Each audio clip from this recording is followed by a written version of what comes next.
Come on in, one and all, as we bring you forward where everybody takes place center stage on pay-per-view from the Western Coast as Stardom, New Japan, CMLL, and AEW opens forward the Forbidden Door, which may not be forbidden, but either way, we welcome in so much more. And this is City Predicting episode number 175, AEW Forbidden Door. Welcome into the discussion. Hello, everybody, and welcome back here once again to another edition of Simply Predicting. You know what this is, for I am the simple man of the simple brand, the voice of for great for all professional wrestling. Damn it. And my name is Noel Foster. So thank you all for tuning in, whether live or on demand. Please like, subscribe, comment, and tell a friend. If you want to dictate the conversation, super chat or pay by the patch. It's as simple as that. And of course, your opinions and predictions matter too. As we talk about matches, I will be sure to bring them up in the comments as you bring on topic thoughts forward. And of course, you can get your predictions in as I shared the form of my social media and all across each of the Simple Studios respective channels you are seeing here on YouTube. If you haven't already, subscribe to each one of the day and let the world know what we do here at SR Studios 2024 and predictions, interviews, shenanigans, and watch-alongs too. With that being said, it's a simple batty panel tonight with the simple man and the bat. So she's yours, she's mine, she's our Canadian friend, Ash, and she's a pro wrestling fan. Ash, boss, how are you? And are you ready for this Sunday for the Forbidden Door? Oh boy, what quite the crowd we got. And this was just set up last week. Right? Most of them were anyway, but you're not wrong. True, yeah. It's like Tony comes and like, oh shit, I got a pay-per-view to do this upcoming Sunday. I gotta get the freaking match card ready before it's too late. Yeah, and speaking of better late than never, look at this guy bringing his graceful entrance. What do you think this is, a WPL lead? But I'll acknowledge him because I appreciate him as always. While you are the bat, he is our social media, our brand ambassador. He is the Renegade of Wrestling, JJ Williams, making it just in time. It almost shut the door closed. Hello, JJ. How are you this evening? I am doing well. Good to see you guys. Good to be here. I apologize for being just a few minutes late, finished up my interview with Royal Prestige. And then, we were kind of hanging out, talking to one half of them after the show, Tavon Jordan. I wanted to clip. We were crashed, y'all, by Dragon Kai. So some shit went down. As a result, the Boys of Symphony emailed me, and Royal Prestige will be defending their titles against Dragon Kai July 11th at the Free For All show in Nashville as a result of what transpired during our interview. So was trying to get the clip all set so I could send it to the boys so they could use it for marketing and promoting of the match. And once it's saved, then I did my hard reset, because you know how sometimes I lose connectivity if I'm on too long. And then I immediately came. So, well, appreciate you as always. And again, I hope that everyone enjoys the festivities. And a shout out to Safet, Matt Helms, and Dave. Oh, hey, Dave. I thought you were part of No DQ. Oh, wait, they didn't do one.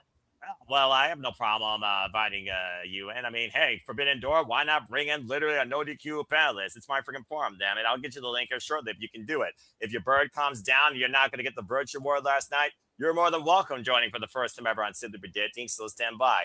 But JJ, as always, shout out to Prestige, the Pro Wrestling Symphony, for allowing us to engage with their talent. And I'm glad everyone had a great time, and I hope that they got to tell more of their stories and their upcoming escapades and stuff. So yeah, but without further ado, as we wait for our first time ever fan, and of course you also made, let's also just acknowledge this, because shout out to fellow partners here. Much like AEW's Forbidden Door, our door is not forbidden, neither really is theirs, because sometimes you do get more than in and out of the SR Studios family here, even on City Predicting, because you of course made your debut this past Wednesday on Major Push Wrestling. So shout out to Papagino at the Papagino Network, of course, allowing us to take part in his forum, as he just recently broke over 30 episodes. And again, you can find him as co-moderator of No DQ at times and meet him break it down and predictably break down. And we'll be doing that after this pay-per-view concludes, as well as for the Fed show too. Shout out, by the way, to the 23 of you so far that have gotten your predictions in, including but not limited to Charlene, the Mad General, Jerry Slaughter, Draco, Harold, Con Andrew. I recognize that name. Shout out to my Ohio brother. And so many others as well. Thank you, by the way, Lex, my ATW fam, all the crew from across the world. Steve-O, I recognize that name. The Rocket, David Joseph, and Dwayne Atkinson, Corey. Thank you, everybody. Mark Griffith, my horseman. So, again, thank you, everybody, for your patronage, participating, and engaging. And before we get into things, for the first time ever in Sleep Addicting history, it is my humble pleasure to bring in Birdman, not Harvey Dent or Harvey Blank. Dave Scheffler. Hi, Dave. How are you? Welcome to Sleep Addicting for the first time ever. Well, thank you guys for having me. I appreciate it. It's good to see you, JJ. Good to see you, Noah. Good to meet you, Ash. And thank you. And the birds, I'm just relaxing over there, so he's quiet. And we'll see how long that lasts, because we all know a bird, when they have something to say, they'll let you know what they have to say. But this should be Because the bird is the fun. word. Well, The bird is the word. Yes. In one word, yes. On the X, it's dead, and I stand by that. Oh, we're in for a fun night. I could already tell.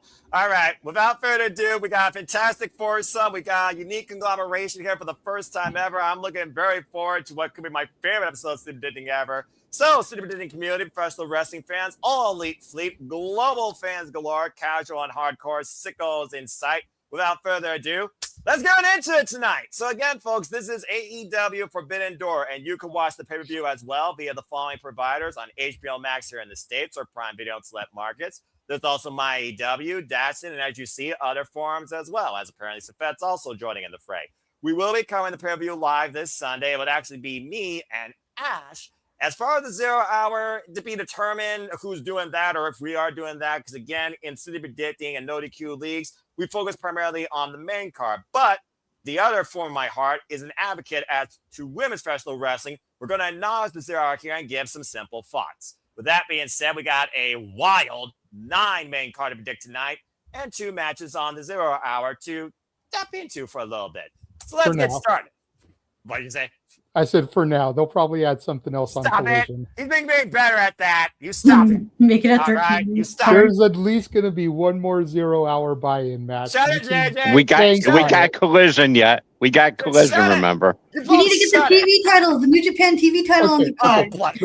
Let me ask, before we get started, wait, let me ask this one question. All right, fine.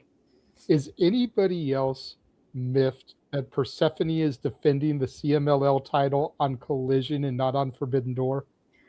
Yeah. That could have been a 0 hour hindsight.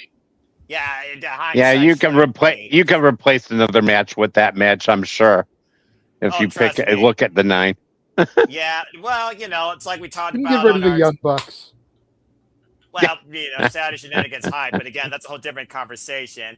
And speaking of CMLL, speaking of which, we got our own Latino joining in the fray just in time. One half of the MVPs, the VIPs, and the Dominguez. Emmanuel made it on time. Emmanuel, how are you this evening as we get ready for the Forbidden Door? Good grief. I got Canada, Mexico, Florida, California. I got everything here. It wouldn't be a Forbidden Door, not like AEW this pay-per-view. Yeah, but this is different conversation. Conversation. I love this conglomeration that I have right now. This is too much fun. We're gonna get at least one more. Yeah. We're probably gonna get the other half of the Canadian connection. Oh Lord. Yeah, well, I'll tell you what, as a producer, if he's out of line towards a certain Canadian territory, click. All right, that being said, let's get the frick right into this thing. As I said, we're going to acknowledge the buy-in, talking about these 2 matches that are taking place.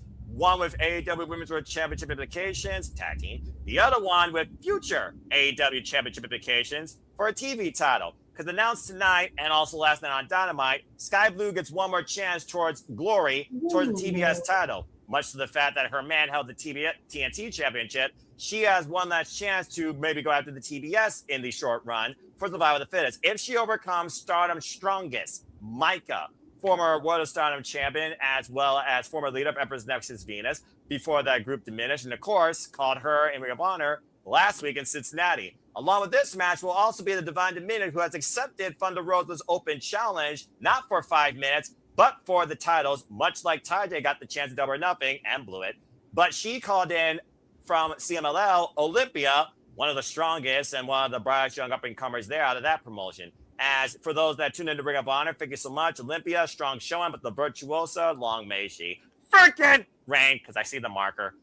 She is still Ring of Honor pure champion and undefeated. But Olympia and Thunder Rosa have a fair share of history, both as competitors and tag partners. And Olympia previously faced Megan Bayne in singles action earlier this year. So I'm looking forward to 3 Colossos and one of the all-time trailblazers across Tijuana in this matchup as well.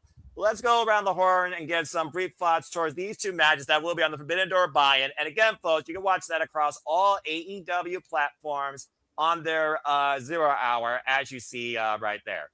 Okay, so for those that don't know, especially to Dave, who might be new to the forum, but has been in the chat multiple times, the way the thing works is like this. Someone starts off with a thought and a prediction, then we go around the horn and see who agrees or disagrees. If there is a polarizing argument, that person may speak. Based on the size of the card with its quantity and quality, that's the way we're going to run Phase 9 until we get to the marquee matches, which I think we all can agree have to involve the World Championships and the Owens. With that being said, let's acknowledge the women here, because damn it, they're worth it. So, speaking of which, because I finally have a lady for the first time here on Something Predicting that could actually give us a perspective, damn it, with all due respect to our good outlook, well, some better than others. Hi, Ash. What's your thoughts towards these 2 matches here? Micah, who may be on like more of a excursion here in the States, Sky Blue, who wants to really carry AEW forward, and the fact that Divine Dominion have absolute domination right now over the AEW Women's Tag Team division. What are your thoughts towards these 2 matches and your simple picks? So for Sky Blue and Micah, this is Sky Blue's last chance, and I don't see Micah making it. I think this is just like a one-off because it ties in with the Forbidden Door concept, because her being from Stardom and Sky Blue being an AEW contracted wrestler. I think Sky Blue is taking it because I don't see how Micah would be able to come in, especially because Stardom has their tournament going on right now, if I'm not mistaken. Star Grand Prix starts in July. Yeah, so I don't think if she has in that tournament, it would conflict with her other tournament. So I think Sky Blue is winning this. As for the Divine Dominion, I don't see them losing those tag titles anytime soon. I think the latest we'll see them is at All In, possibly against the other tag team that they've been building up towards. Other tag team they've been building up towards, or maybe postponing to build up towards. Just saying. But I do see what you think, because I have a certain person in mind. Just saying. And she's a cheeky Brit. I mean, Brit is the word, right? Well, again, in certain areas, in other areas, it's dead. And I stand by that. Don't start with me. All right. With that being said, Ash is at the ballot. I got you guys. Yeah, we know. Shut it, JJ. So we start the ballot at Divine Dominion and Sky Blue. Yes. Does anyone have a disagreement regarding either of those matches before we move into the main card? Going one there. JJ? Really? I completely agree with Divine Dominion. That's not the issue. And I love me some Sky Blue. But the TBS title is being decided this coming Wednesday in San Diego.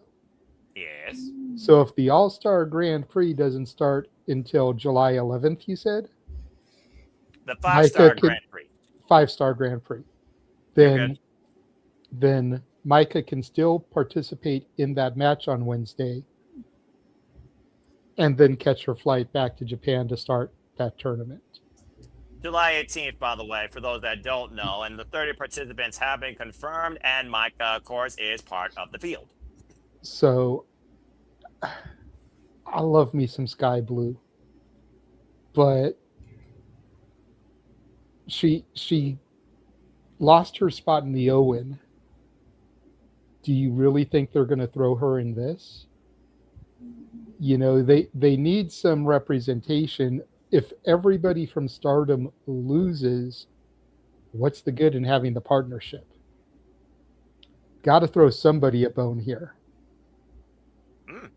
And I don't think it's going to be Starlight Kid beating Thekla. Talk more about that later.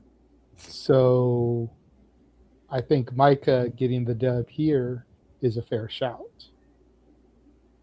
All right. I do like the fact, though, that you are definitely trying to include more interpromotional showcasing for Stardom on the regular product. And to your point, Survivor the Fittest, you already have Persephone, Hikaru Shida, Chris Statlander, Queen Aminata, Harley Cameron, this is the last spot. But Sky Blue, Mhm. again, her husband is a former TNT champion. Why can't the missus follow maybe in the steps? And Sky Blue has been waiting for that moment towards gold, and this gold particularly for quite a long time. I saw her literally face Chris Statlander here live in my hometown. We saw her involved in that tournament field gear, ironically enough, on the West Coast. Thanks to Julia Hart being involved in that and that double team effort against Chris Statlander, where she wasn't even involved in the decision. Sky Blue was the one freaking pinned by Julia Hart that led to Julia Hart winning the TBS championship. And again, Triangle Madness is alongside Thekla and Julia Hart, who also was bounced out of Survival of the Fittest, JJ, by Persephone, when she knocked the mist out of her mouth. Who's to say the Triangle Madness doesn't follow Thekla in this escapade of depth to Stardom, and they stick it to Stardom again with one of Stardom's strongest, eliminating Micah here. It might lead to something else with Stardom and literally AEW when it comes to the Triangle Madness, especially after what Thekla did last week at the conversion. So what I love about this match, it kind of can go either way. So I do like the fact you brought up that point, but I feel like Sky Blue deserves this opportunity. Speaking of opportunities, and the opportunities of being stupid tonight are very slim with me with this Sutter Canadian. You've been warned, mister. Let's go ahead and welcome in the other half of the Canadian Connection, as JJ called in. It did. So this should be very interesting. I'll put the Canadians above each other, the better one above the other. That But being said, to your point, I agree that Sky Blue deserves this opportunity, and she is dual contracted, but we have CMLL representation in Survival of the Fittest with Persephone. That's why I think the last spot should be filled by a Stardom person, because the Fair other enough. 4 people are all AEW.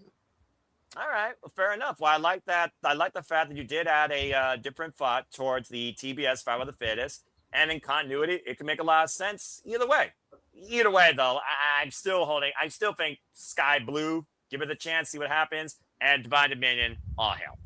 All right, well, that being said, before we move on into things, Nick, how are you this evening? I'm good. I got to see my first ever promo battle live in person, and it was like absolutely phenomenal. Good We'll stuff. talk about it more later. It was really cool. The only thing better than seeing that would be AEW trying to be in Winnipeg, and I don't know. Nick, don't start. Oh, I'm sorry. He had to leave. Please stand by here on the Canadian area code after the beep, and we'll see if he returns to the forum. I warned you, mister. Hello? Seriously. Anybody there? That's strike one. All right. That being said, 3 strikes still applies Canadian. Yeah, this is simply predicting. All I do is bring up comments. Next time he may kick you for good, bro. So leave the Winnipeg Manitoba slander for shenanigans. Oh, I didn't think there was any. I don't know anybody here. We don't know anybody here that's from Manitoba. So I don't know. What are you, honey? I'm not a dick. God, your wife. I agree with your wife, Andrea. You are a dickhead. I think the world agrees right now. But you're the best, Ash. You're great. Don't ever change.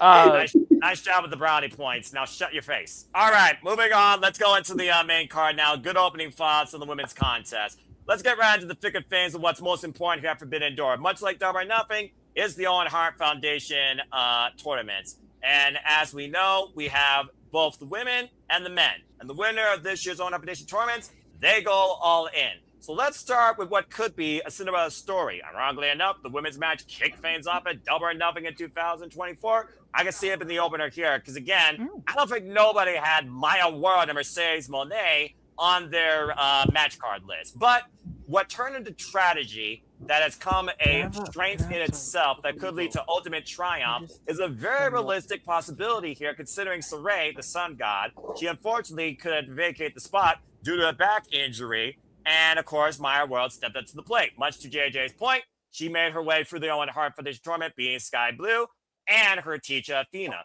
From her teacher to literally her idol, in her own words. That's a rough idol, though, I'm just saying. Mercedes Moné, of course, coming to a more humbler version of her theme. No humility, though, in this CEO's demeanor as of late.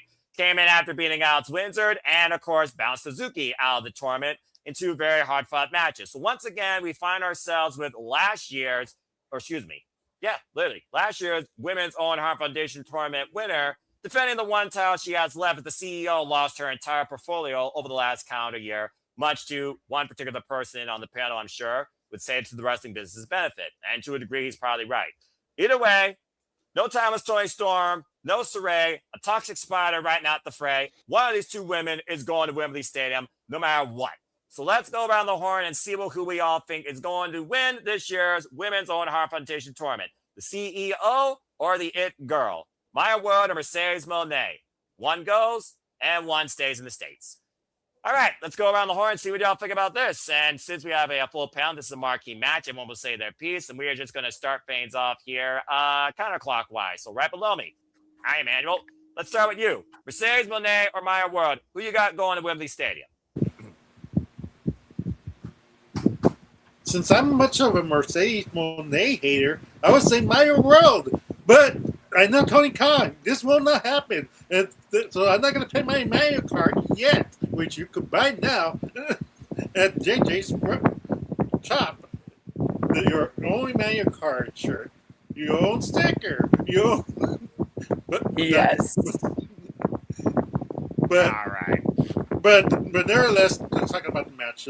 Mercedes Moné is going to has to win this. Sadly, she's going to dethrone Thekla.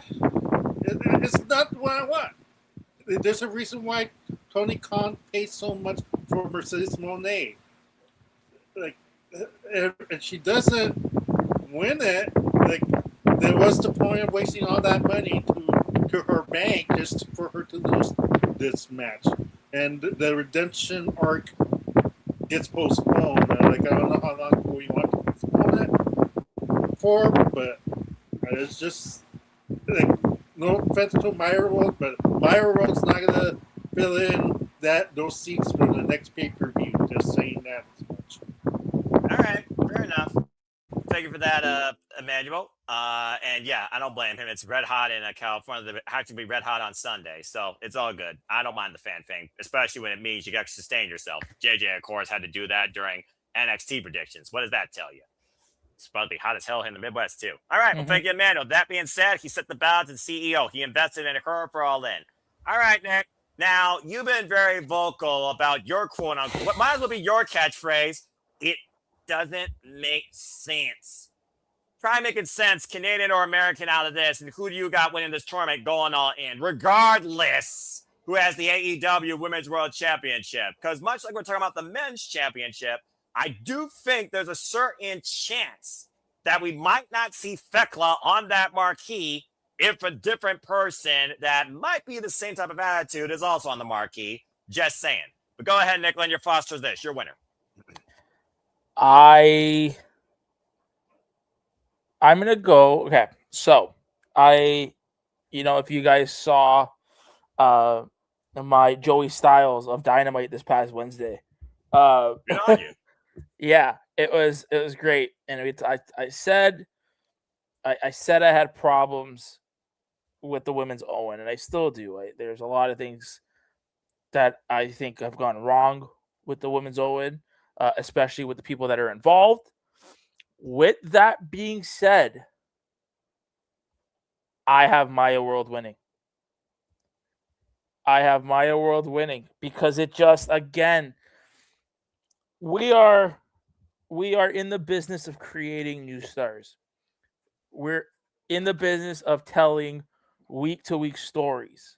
It's no secret with my views on AEW and wrestling in general. It hasn't been there.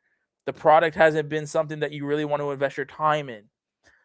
And I've always said, at least for 2026, and we'll kind of talk about it at the end of 2026, going into 2027, I asked, what do I want to see from AEW this year? I want to see Tony have fun with his booking. Give me something. Give me stories that are going to make me invest my time into it. Give me week-to-week television that I'm not going to be bored out of my mind with. Having Maya World truly sets up a story where it's about the underdog.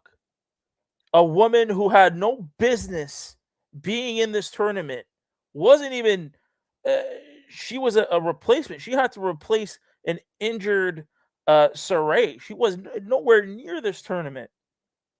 So the fact that her coming in and getting to the finals I feel like you'd stifle her if she loses. Take this all the way. Go all the way with it. Have her listen. Let's call a spade a spade. The women are not main eventing All In. Point blank, it's not happening. There's a bigger match in play. So if that's the case and they're not main eventing the show, Maya World can be there. Let her give her for everything that she's gone with her brother. God rest his soul. Prayers to her. And what she had to go through with that. It's not easy losing a family member. And then kind of where she came from, being thrust into a position where another person burnt their bridges. Give her this moment. Reward her.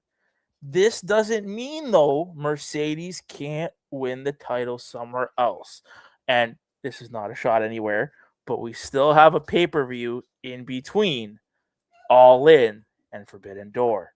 So, with all that being said, I have Maya World winning. I think Tony's gonna shock the world with this one. Give her the underdog story. Make a new star, because that's what we're in the business of doing. Wow. Already we got 1-1. I love it. Okay. And again, very strong points. All right. Well, Dave, time for your mind to shine. We're going to see the predicting. You're literally right now bringing the ballot before we go to JJ. I'm very curious if Dave and JJ somehow could have the same wavelength here based on their seasoned wrestling experience as fans. So, Dave, what do you think about this year's Women's Own Up Edition tournament, and who do you have winning? Both sides is a very compelling point. You got a OMG Cinderella story moment here where tragedy turns into ultimate opportunity that she chose for herself when Tony Khan again literally presented, but only if you felt comfortable in doing it. She told her that professional wrestling is the strength that her little brother literally encouraged in her. While Mercedes Moné, she's been looking for the big one since arriving in AEW and has yet to go her way. Heck, she went All In last year, and it was her first freaking loss. And she had everything going for her. And then since then, she's done nothing but went bankrupt. So, Dave, what do you think? Well, first of all, I want to say hi to Nick and Emmanuel. It's the first time meeting you, gentlemen. Nick had great points. Now, this is what could happen and what I think will happen. Basically, not only that, but if Maya would win, it would also take, even though it's an unofficial belt, it would take the last belt that Moné has, too. Yes. And then she could go back at Redemption, and Maya would have a short title reign, because that would be the place where Moné can win it, and then still go to All In. However, knowing Tony and knowing his booking, I don't think he put Mercedes in this match to lose the Owen Hart. I think Mercedes will win, but I think Maya really should win and continue her story, and as Nick said, God rest her brother, and then make Moné win it at Redemption to redeem herself. But I just somehow think he's not going to wait. I think he's going to not pull that trigger. I think Mercedes will win. All right. 2 Mercedes, 1 Maya. Let's go ahead and see what the predicting community thinks so far that submitted the form. And again, your predictions, folks, they're final 7 p.m. Eastern Standard Time, Sunday night, not a minute later. Looks like right now it is almost 3-1 in favor of, hi, JJ, how fitting, the CEO. Right now, 73% are going with Mercedes Moné, while the rest are going with Maya World. Now, for those that don't know, if this is your first time tuning in, this certain individual on the far right here has also had a very colorful analysis on one Mercedes Moné. And I'm sure he will bring that forward as well. But he also has a very unique outlook on Maya World, who we've seen the growth of since Mission Pro and Reality of Wrestling before she became All Elite alongside High-End. And High-End and Maya World are going to main event prior to freaking Forbidden Door against Athena Mercedes Moné this Saturday on Collision. Might be up for telling of things, just saying. By the way, kudos to what both those women have done so far. So, JJ, what do you think here? We got 2 for Moné and 1 for Maya World. Where do you stand in this?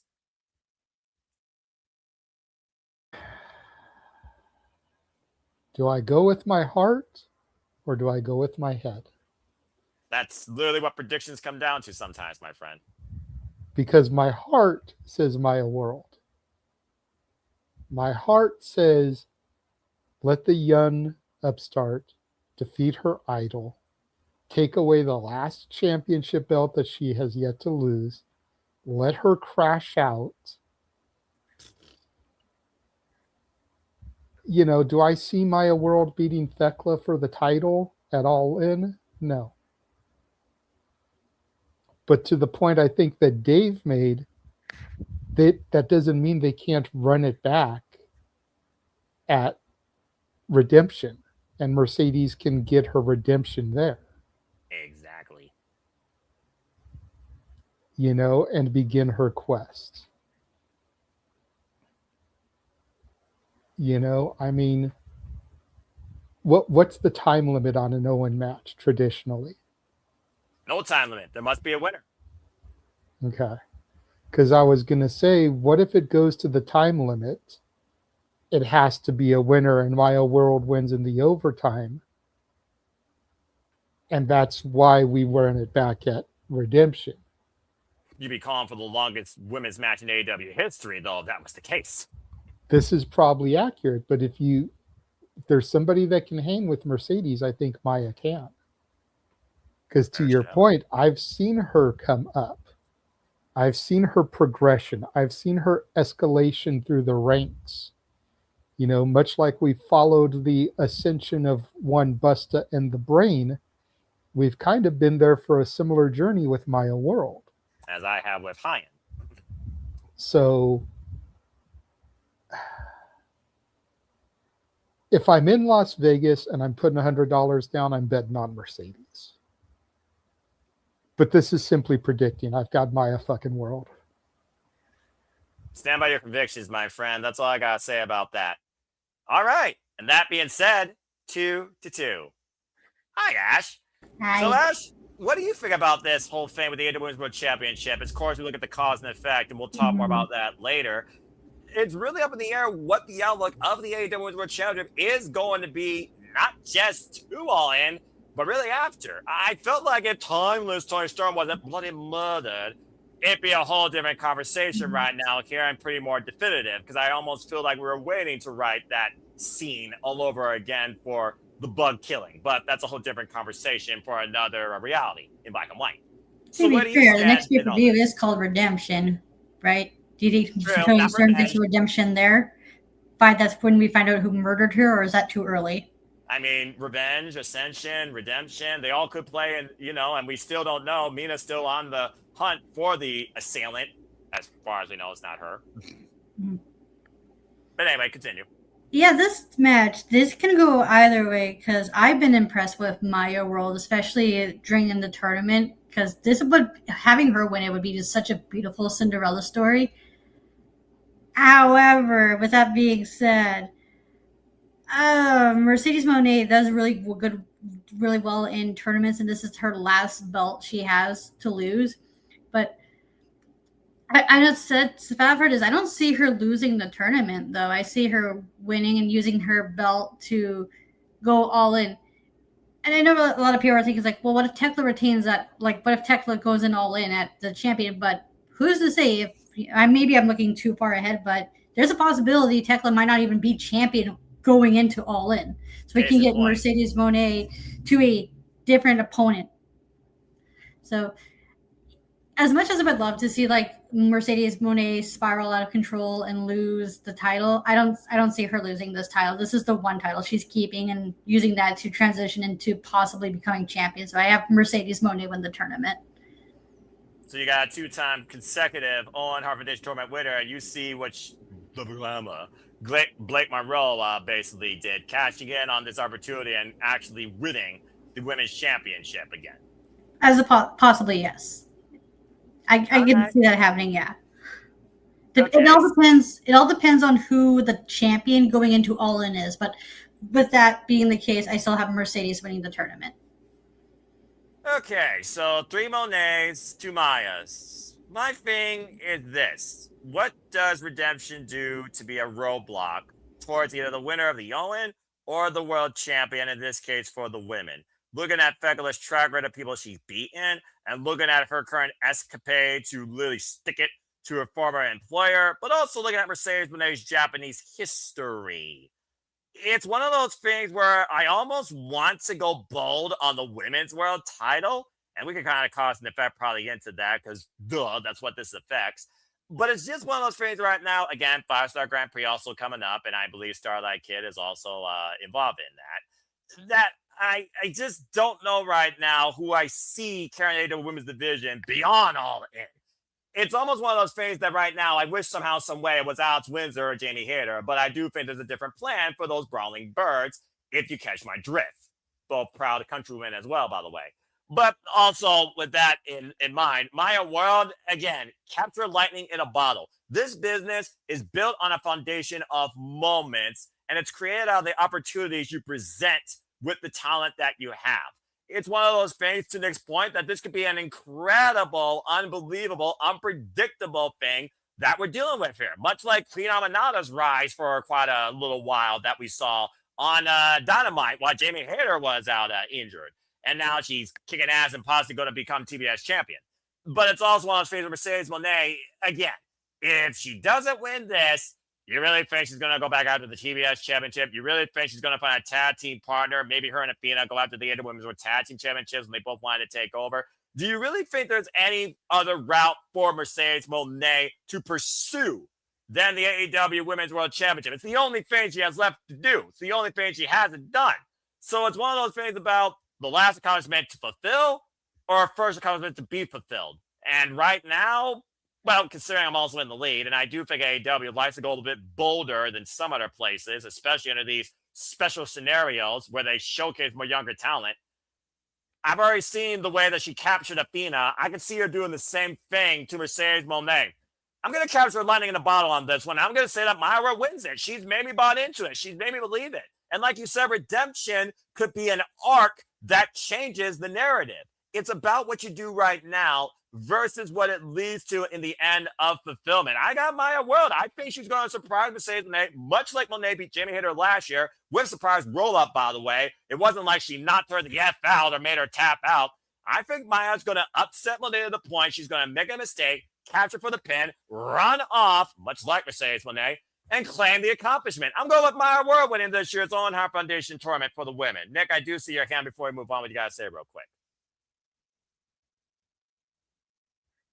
And Charles, good to see you in the chat. You're also muted. Botch. Yeah, Botch. I just want to point out because I was listening to a little bit of the Forbidden Door media call, and kind of looking about it online.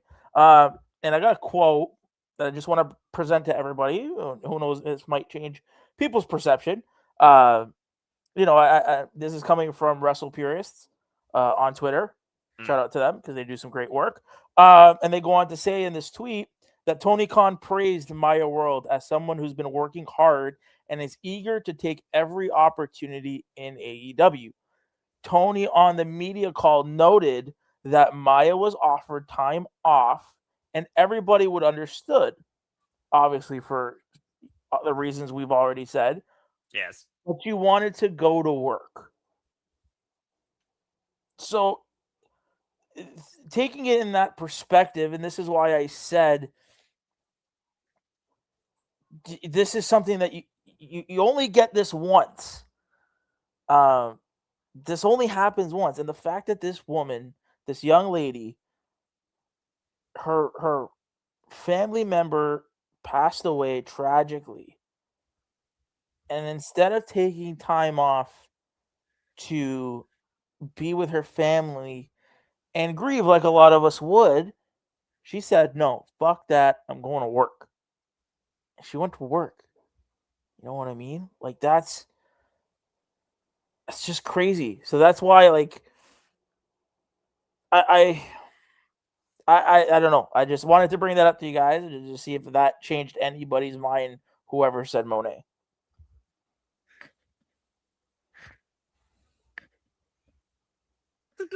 All right. Well, looks like everyone's going to stand by their picks here. And also, Charles said Mercedes Moné. And Emmanuel, I hear your fan. I see your hand up. And shout out to my brother KG King in the chat. Hey! also had spots. He thinks that Mercedes goes back to back because you need big stars at All In.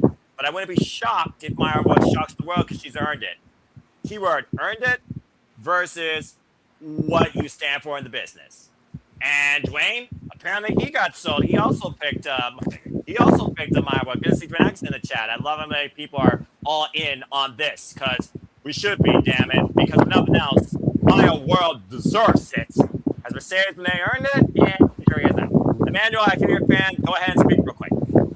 Yeah, it's not that I don't want to pick Maya Rose because that's what I said in the beginning. I want to pick her, but just logic tells us like otherwise. Because when we have be having this conversation, because yes, that'd be a great story, but like I said, like if it wasn't because of the money that Tony just paid, it's just like that's the only reason why I'm not going for Maya World. If the money was never disclosed and I didn't care, there was no notification how much was she getting paid, I don't think we'd be discussing this. I think we would be all unanimous saying Maya World because she deserves this win. But since we know now know how much she was offered, then Yeah. it's like it's kind of obvious. Like you have to get your investment back, like any business would.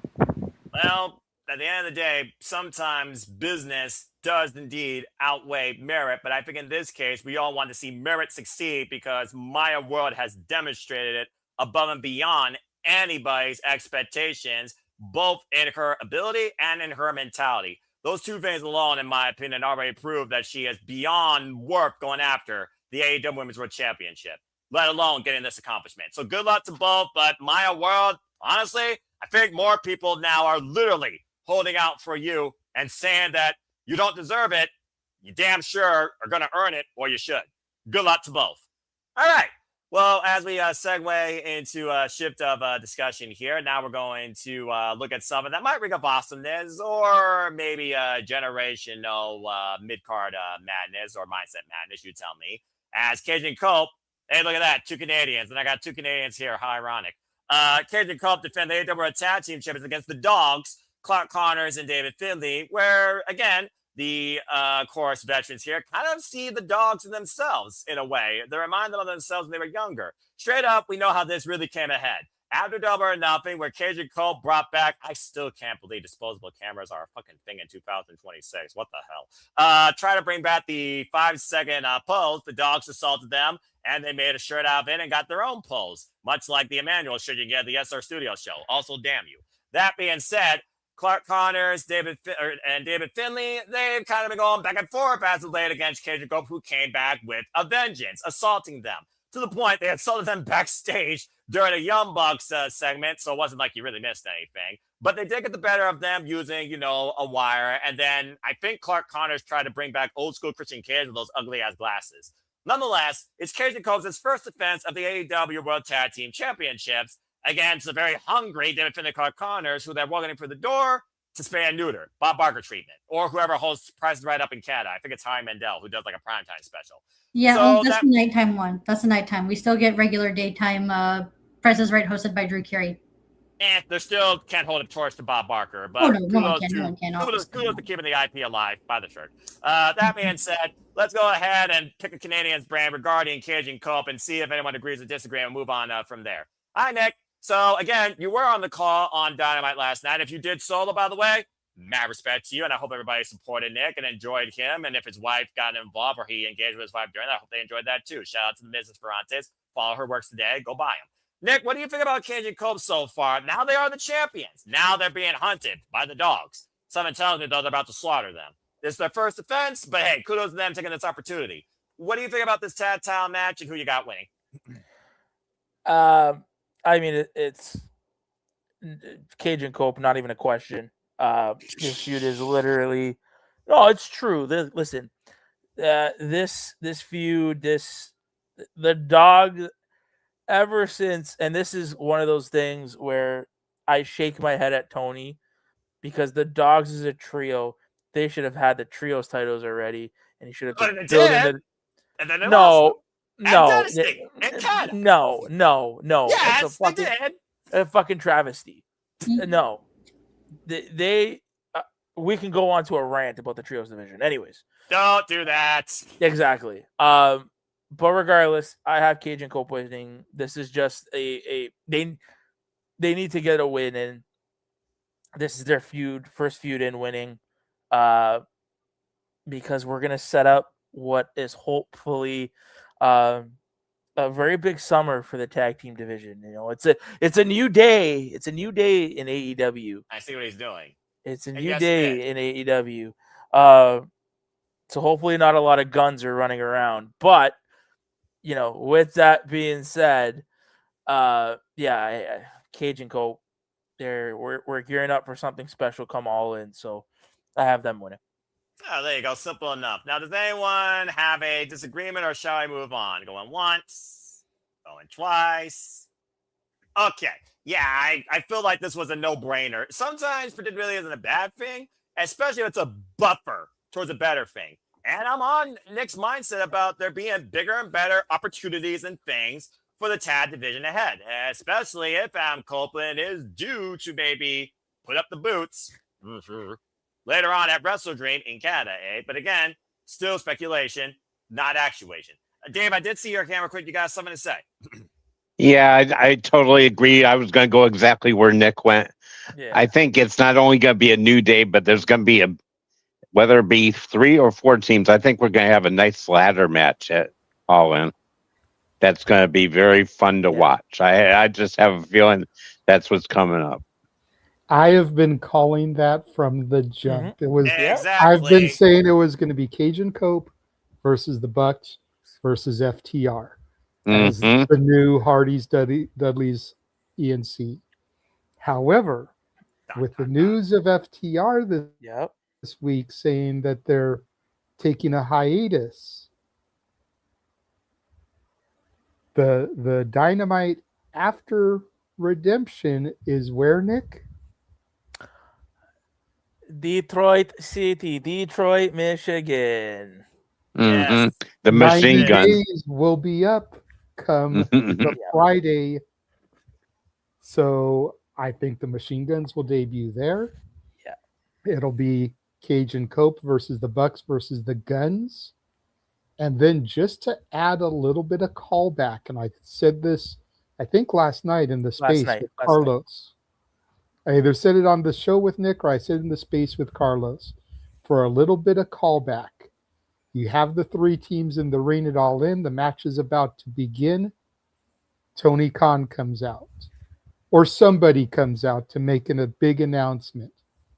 Another team is going to join you in this match. Yeah. And we get some variation of a New Day theme.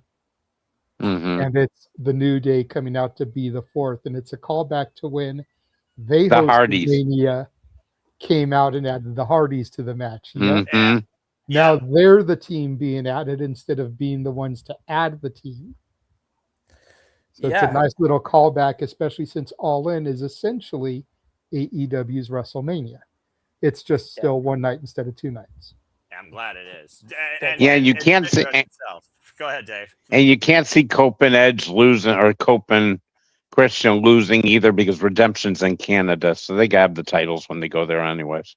Well, at least they gotta walk in as champions. It doesn't mean that they can't, lose them there. I'm just saying. No way. No way. Just put it out there. I'm just saying. Just put it out there. How many fades has Canada lost? I'm just saying. Dude, I'm not saying it. I'm not saying anything. Okay. Just to Noah's point, and not to entertain Canada as losers, because when was the last time the Leafs won the Stanley Cup? 1967. When did the Detroit Tigers actually last won something? 1984, wasn't it? I don't know. I was going to say, I think when they made the movie Tiger Town, but that's a whole other thing. Jesus. But Redemption, the 90 days would be up by Redemption.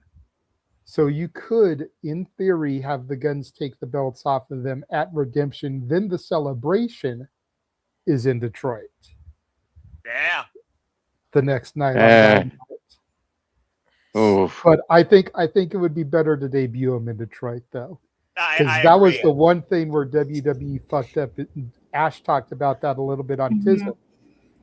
They debuted the Guns somewhere where the Guns didn't have like a home base of fans. Yeah. Yeah, and it was quiet when they first came So out. if you debut him in Detroit, that makes more sense. Yeah, you actually want to hear the Arsenal go off like a 21 gun salute for Pete freaking sake. And Generation Me and the Morrison Machine Guns in a bygone life of what was TNA actually had damn ladder matches. Good times. Good times. I just the real question becomes, and you guys know me when I and Dave, you can agree with me if you know kind of my point of I have view. in the middle of the bottom row, by the way, too. This is a unique set. The way I kind of judge pay-per-views or AEW in general, to those people that don't know, I take it, from that first show coming out of the pay-per-view to the next pay-per-view, and that's how I kind of I generally I judge it based on a block. My question now becomes it's not so much this match, because again, we know you'd be stupid not to say that Cope and Christian are winning. Well, to be honest with you, you might have somebody in that argument, or they just hit the wrong button or drunk. Because believe it or not, it's not unanimous. One person picked the dogs. Wow. Oh, anyways, I don't know who that guy is. Who? Yeah, who? I have no idea. I don't look at who. I just look at the overall poll. But the real question becomes, what is Cage and Cope doing at Redemption? We saw them tease last night the Bucks. Yes. Do you run Cage and Cope versus the Bucks just singles and that's it at Redemption? And then you have FTR. Again, I know that FTR said that they wanted to take their hiatus, but listen, let's call a spade a spade. People lie all the time. Right? So oh yeah. What's to say that FTR doesn't come back from their hiatus and cost the Bucks the titles at Redemption? I can see it. Or they could just take out everybody. They could take out everybody and just make it no match at that point too, because they have beefs against both teams. And there's not been, to my knowledge, a disqualification yet on an AEW pay-per-view. Yeah, but see, Tony's thing is, and we all know Tony, if he's putting something on a show, you're getting it. It's not that you're not. This isn't a WWE thing where they promote a match and then you don't get it. I think they're gonna get it. Like, if they promote that match, they'll get it. So that's the thing, is what are we doing coming out of this show? Are we doing Bucks and Cope? Bucks and CNC? I would like to see that. Just for the love of God, once this stuff is done with the dogs, I don't want to see any other bottom, not to say that the dogs are bottom feeders, but I don't want to see any. I want to see top quality. We're going to be at a point with this tag team division where we need to see top quality acts, especially if people like the New Day and the Motor City Machine Guns are coming into the company. The tag team division needs to step up now. So I don't want it. Listen, love the dogs. I don't need to see them challenging for the tag team titles. I don't need to see Top Flight. I don't need to see any other Ring of Honor. I don't need to see LFI. I don't need to see Ring of Honor. Let's start getting to the tag division where it needs to be. Well, you got the person to get back. So I can definitely see business being picked up because they're in the business now of hurting people for money, but it doesn't mean it can't lead to championship glory. JJ, I see your hand before we move on. See, this was supposed to be a simple conversation. Somebody said Edge and Christian. Everyone agreed we were supposed to move the fuck on. And then Nick decided to turn it into an analysis. And then here you all guys booking all in. By the way, Tony Khan, JJ, Dave, Nick, they'll work for you for creative, by the way, in case you need more hands. And to Safet, love you, bro, but that's why we booked the New Day coming in at All In, because 90 days would be over by there. We fucking know they got 90 days. Thank you very much. We already knew that, but okay. Way to put him on the spot. Continue. To counterpoint you though, Nick, I could see Cage and Cope wanting to put over a younger team as the grizzled veterans. Exactly. Instead of just giving it back to the Bucks, instead of giving it back to the Machine Guns or giving it back to the New Day. And granted, Cage and Cope never got to have matches with those teams. Get it. But I could see them wanting to put over a Busta in the Brain. I could see them wanting to put over a Rascals. I could see them wanting to put over Infantry. Yeah. I could see them wanting to put over a younger team that could be the future, like they were given that opportunity back in 99 and 2000.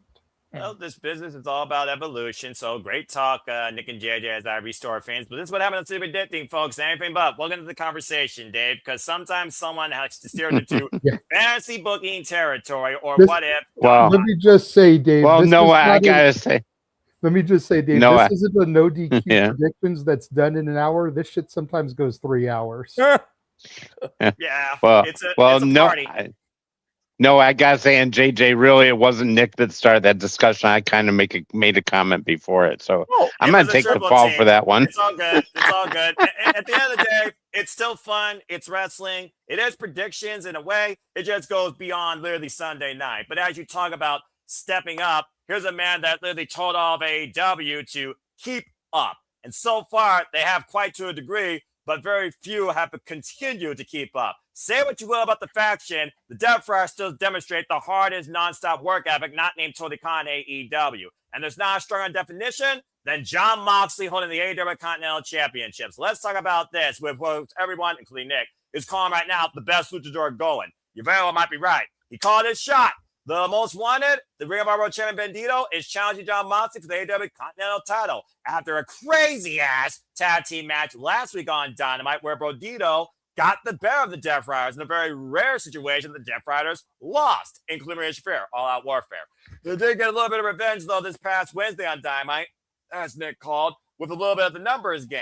Call it psychological warfare if you want, because, of course, this Sunday, for those that don't know, Continental Championship matters are 20-minute time limit, all parties banned from ringside, or they're fired. It's the definitive one-on-one that Bandito called out Jon Moxley for, and Jon Moxley, who continues to try and outrun yesterday, today, into tomorrow, as vice versa, by the Death Riders mentality, Death Riders versus the world.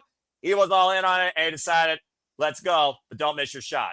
So, Dave, welcome to City Addicting. You kick things off. Step up to the plate. Do you think that Bandito will hit the jackpot, or will Jon Moxley add another trophy to his ongoing Continental Championship reign? He's held this title, by the way, since December, after being Kazuchika Okada at the World's End conclusion of the Continental Classic Tournament. Wins already over Sheldon Benjamin and freaking Kadozi Takeshita, not once but twice, and even Kyle O'Reilly. Lucha, Japanese, Mexican, American. I don't know if there's somebody single-handedly that could beat Jon Moxley right now and take away the Continental Championship. But can Bandito be that guy?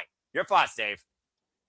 My thoughts are there's no two-belt Bandito. I really think Moxley is not. He's not the person he's going to lose to.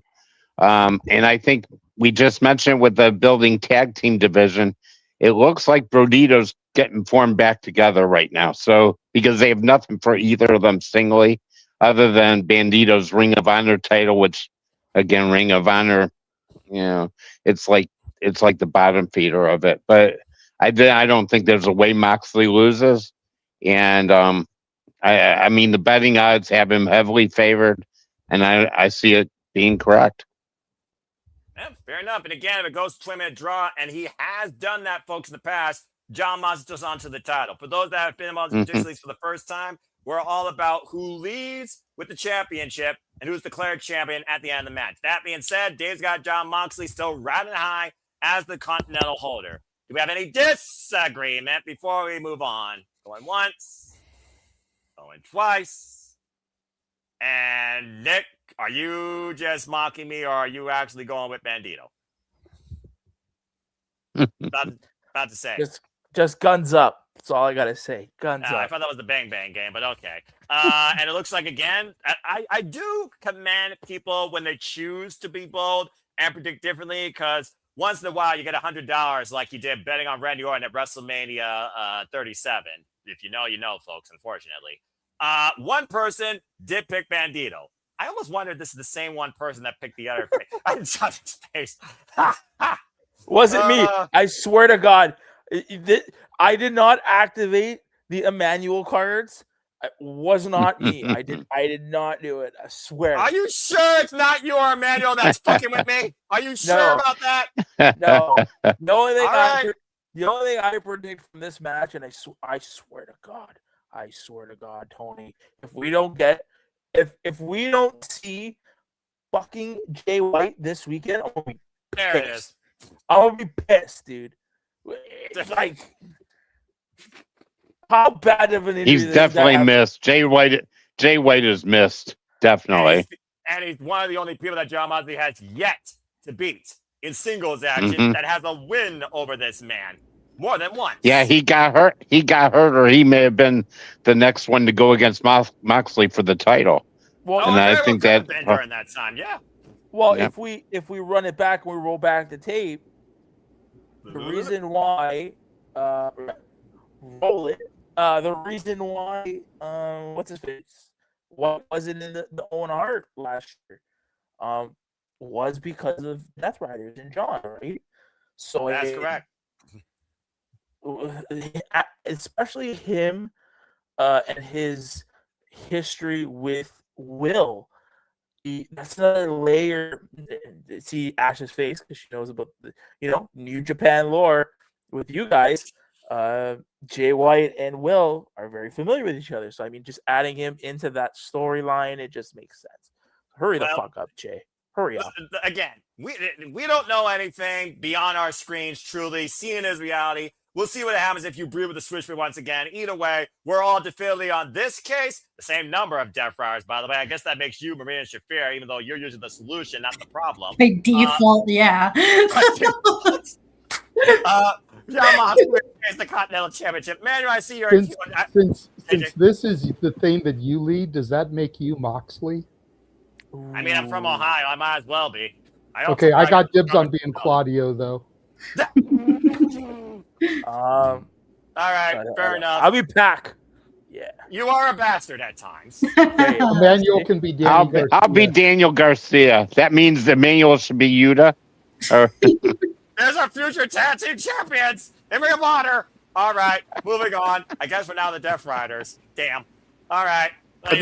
Oh, no, I think I've got more of the Yuta hair.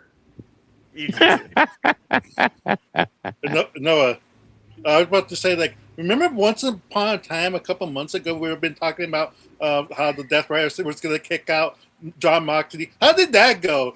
That troll, right? Like I said, it's not about a Godfather, off with the heads leader, it too Brutus storyline. It's a mentality on professional wrestling work ethic that the Death Riders have set that so far has been unmatched by anybody else in AEW.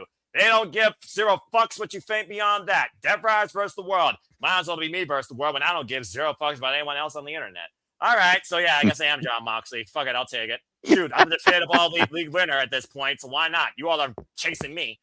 All right, let's go ahead and move on. Good stuff, everybody. Welcome again, Dave. I hope that you're enjoying this. This isn't your last. I love it. I love it, all guys. Right. Now we move on to JJ, who gets to talk about his favorite team. You know what? I'm not going to do that to you, but I am going to. No, I am going to do that to him because he's still familiar with them. Fuck it, it's California.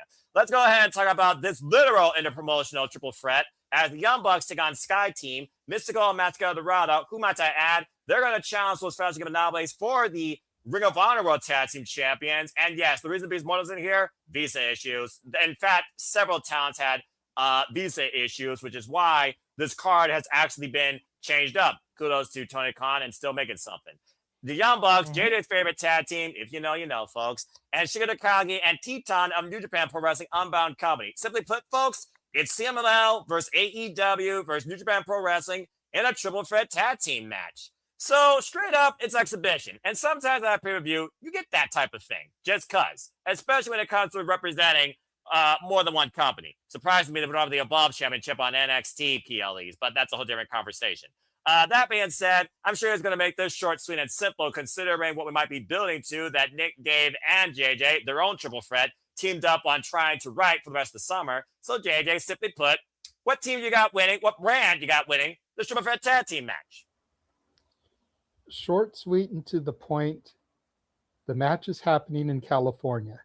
Dynamite is in California. AEW is winning this. Rod and Todd Flanders walk out as the winners of this match.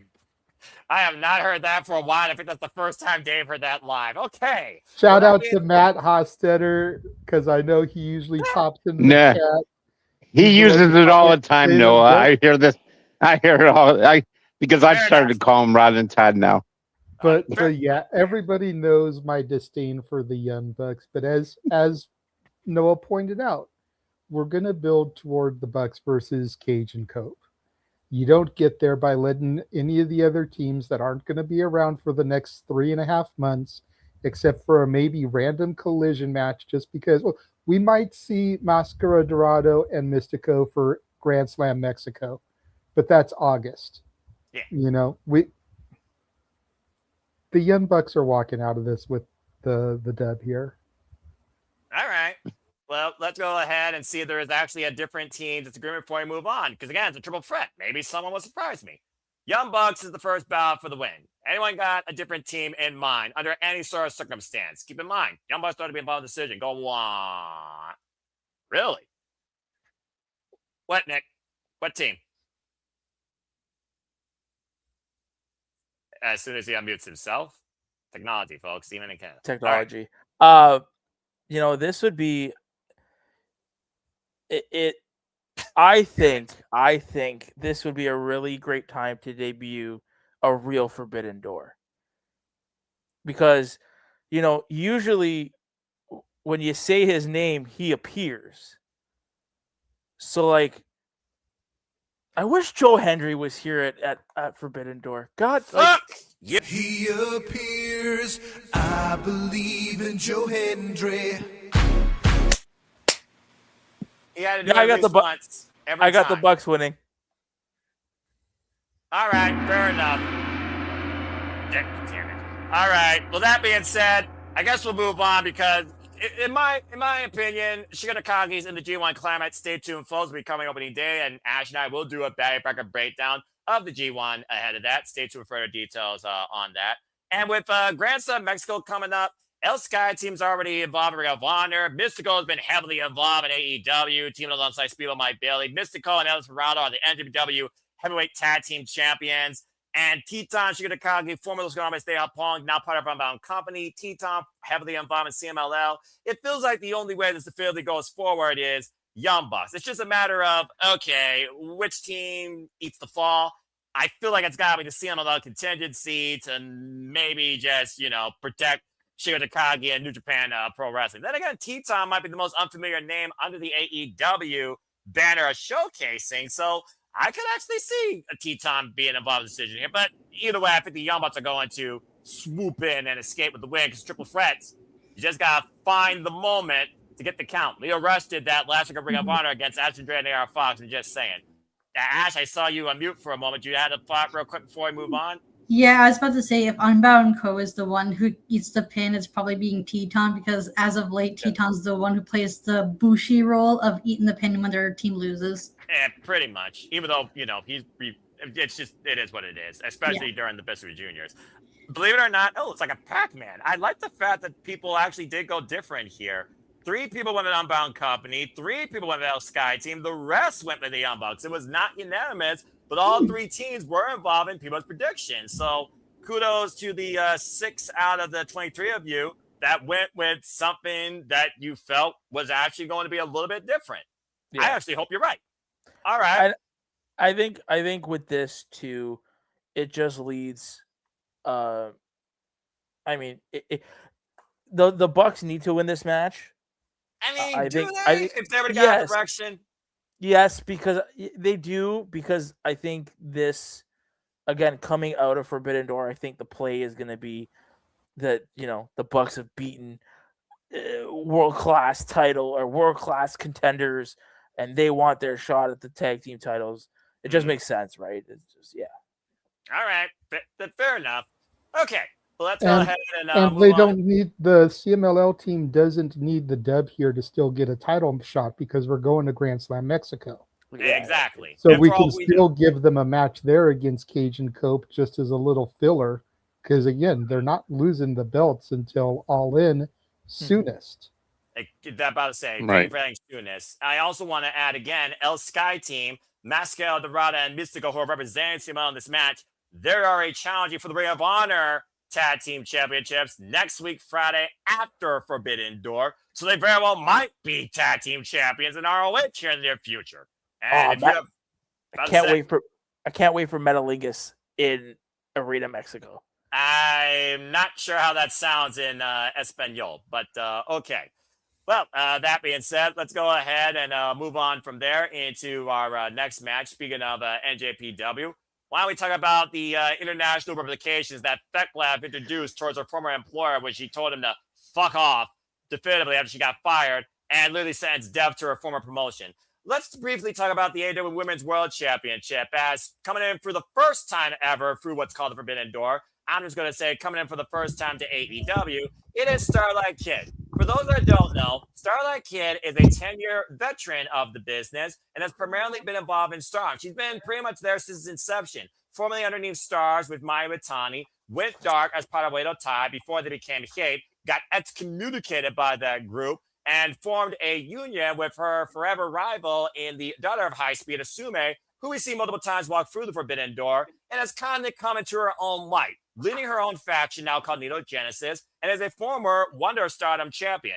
Basically the workhorse title of Stardom, by the way, in case you don't know. The white one represents the most emotion, the red one represents the strongest. And that is your Search Stardom 101 lesson. To learn more about that, go listen to the Stardom podcast or engage in me and Ash for further conversation. That being said, Thekla has already lost to Starlight Kid in a bygone life when they were part of Stardom together, when she was part of Donna Del Mundo, Women Who Play in the World, Julia, you remember that name? Julia's faction in Stardom. I'm just saying, I better line, just saying. Anyway, to make a long story short, this really comes to the fact that Thekla fucking hates Stardom. The president literally fired her last year on the spot after she assaulted him and staff, after she lost a match which had to join a faction known as Cosmic Angels, which went against her identity as the idol killer, destroying anything cute and strong. That's pretty much what Stardom's identity still kind of is to a degree.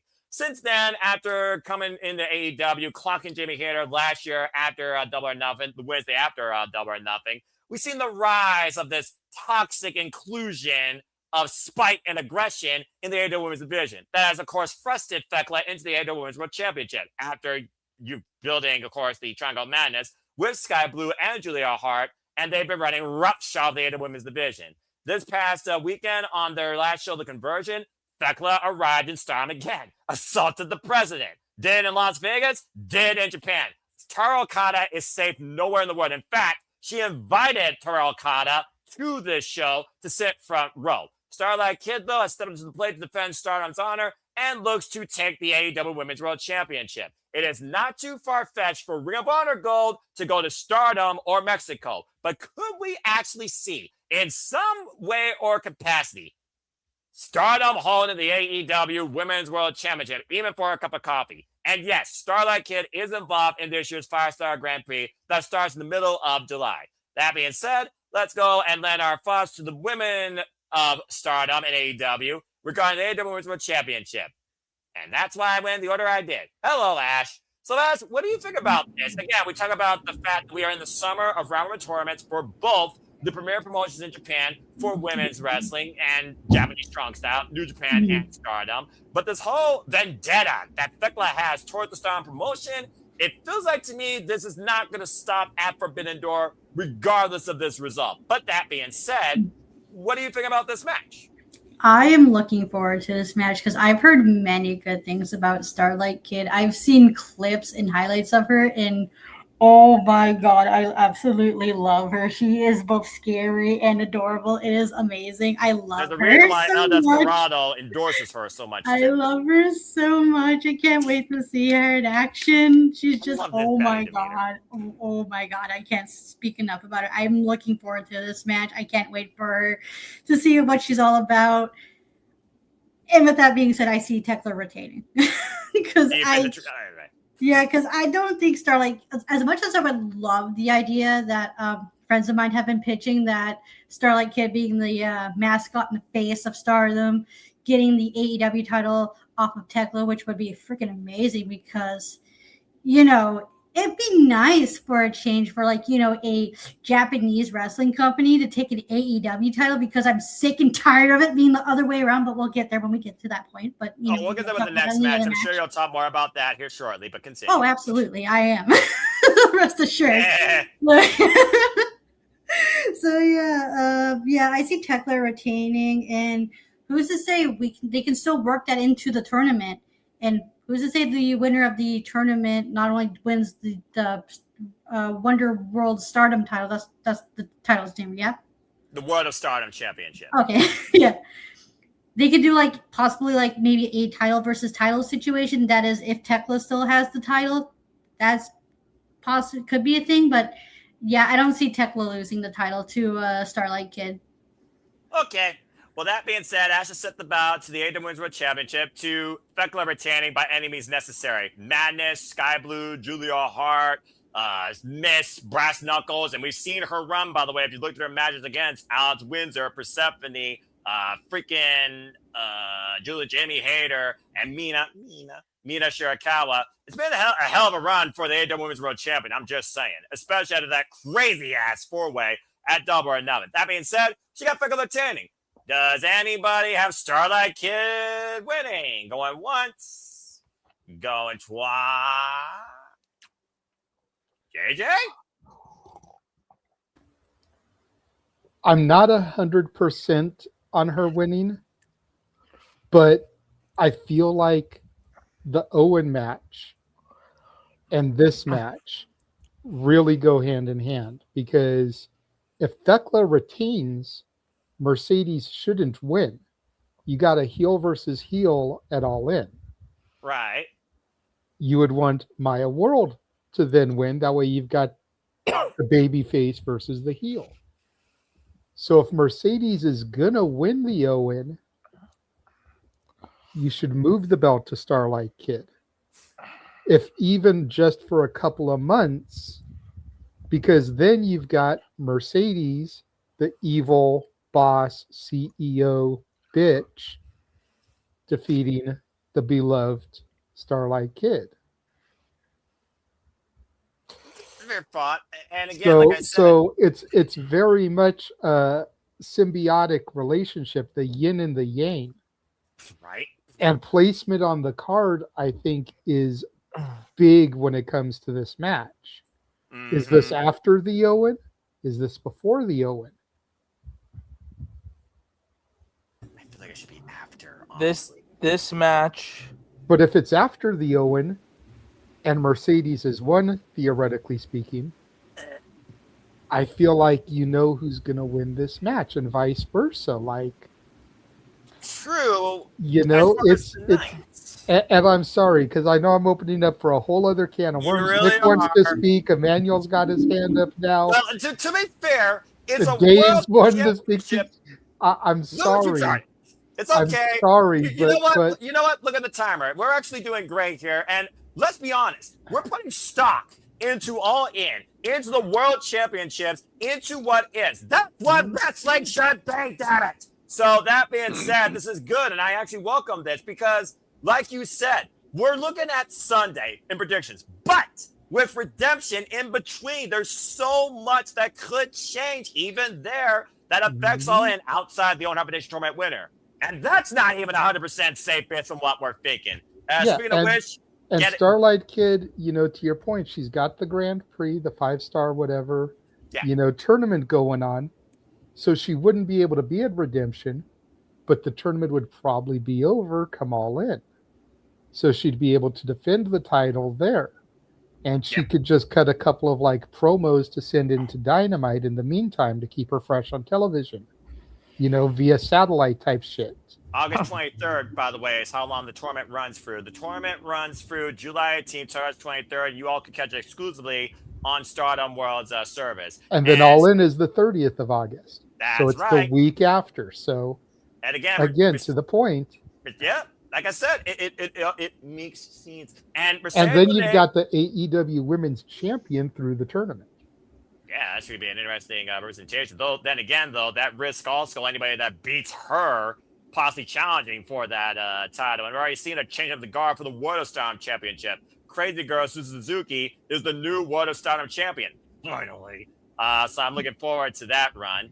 And also, again, I love the fact that these matches are not 100%. Somebody did pick Starlight Kid to win the AEW World Championship. So that being said, I do like the fact that we've opened this up into further thoughts of the what ifs, because, yeah, I truly do believe this and the women's Owen are going to be defined by each other. It's just a matter of what defines what for that night. Now, Emmanuel, I did see your hand. What you guys say real quick before we move on? Then, Ash, I think I saw your mouth go, so you must have had a baddie thoughts. You'll go, and then we'll move on to our next. So you just had your little TED Talk tidbit about titles and companies. How fitting that I saved that match after this. Emmanuel, what you got to say real quick? No, nothing much to add, but I just gotta tell to JJ, who's not to say that Tony might turn Mercedes baby face in this couple of work. I just say it, like her weird things have happened. You've got a point there, but I don't see it happening just yet. I just say like there's an X amount of days to build Mercedes as a baby face. Her she's been healed how long now? Like her entire AEW run. Yeah, I don't think you would start that until Redemption, hence the name of the pay-per-view. Redemption. Well, Mercedes loses her belt at Forbidden Door, and then the next pay-per-view is the beginning of her redemption arc. You almost thought her theme being more, what's the word I'm looking for? Sympathetic feeling would be her own form of redeeming herself. And really quickly, Noah, who did you say that we want when we were talking earlier before I gave my thoughts? Mina. What the hell? Oh, wow, you've been busy on Teespring. Okay. All right. It's your very own We Want Mina shirt. I'm surrounded by buffoons. All right. Well, thank you, Emmanuel. Ash, you got a part real quick before we move on here. And Nick, I think you also had some. I wasn't sure if you had something because I didn't see your hand up. But Nick and Dave both had something. Oh, okay. I'm sorry. Ash, go ahead. Then I'll give the gentlemen their due. Yeah, I was thinking because that's what I was thinking about too. Because I was thinking maybe the winner of the Owen Hart tournament determines if Thekla retains or not. But at the same time, who's to say Thekla can lose her title before All In? Because keep in mind, Thekla won her title at a random ass episode of Dynamite. Exactly. Who's to say she doesn't lose at Dynamite as well? Because it's not guaranteed that she walks in All In as champion. So there's a high possibility that she could lose the title before then, opening the door for a Mercedes versus whoever is champion at that time, if Mercedes does win the tournament. Yeah, how many times have we seen the AEW Women's World Championship change hands, by the way, on special Dynamites or special stipulation matches in main events? I'm just saying. The only person I think that would make sense would be Athena, and they're not giving her any fucking wins on AEW television. Well, considering the long-term history with Athena Mercedes, you would be correct. And Mercedes on the other side of that marquee. All right. Nick, what you got to say real quick? Then we'll go to Dave. Then we'll move on to our next match. Yeah, I mean, you guys touched on it, that we have to remember there is redemption.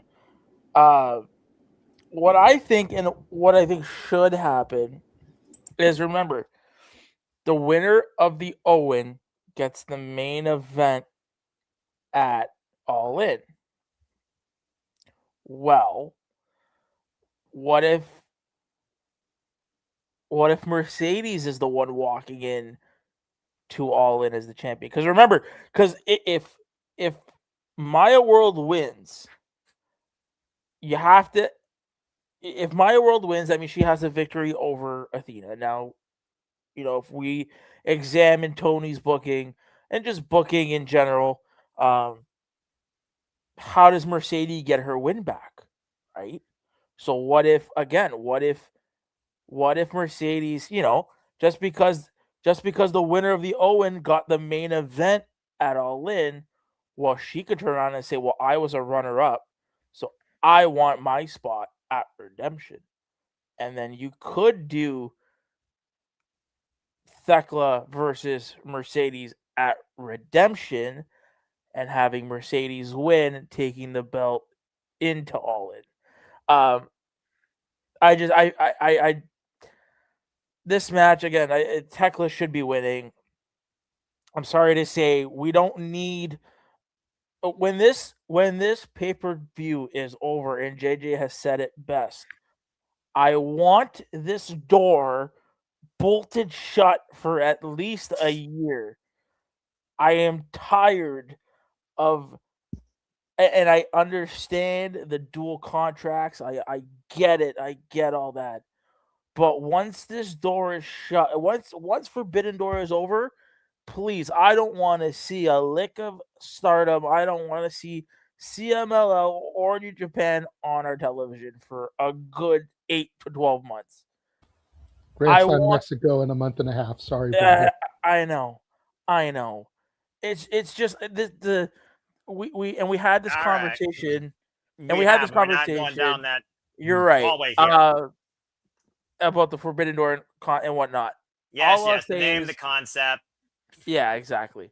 All I'll say is, and to kind of throw it into the stratosphere, remember they're booking Forbidden Door as a triple main event. Yep. That's how they're hyping up this show.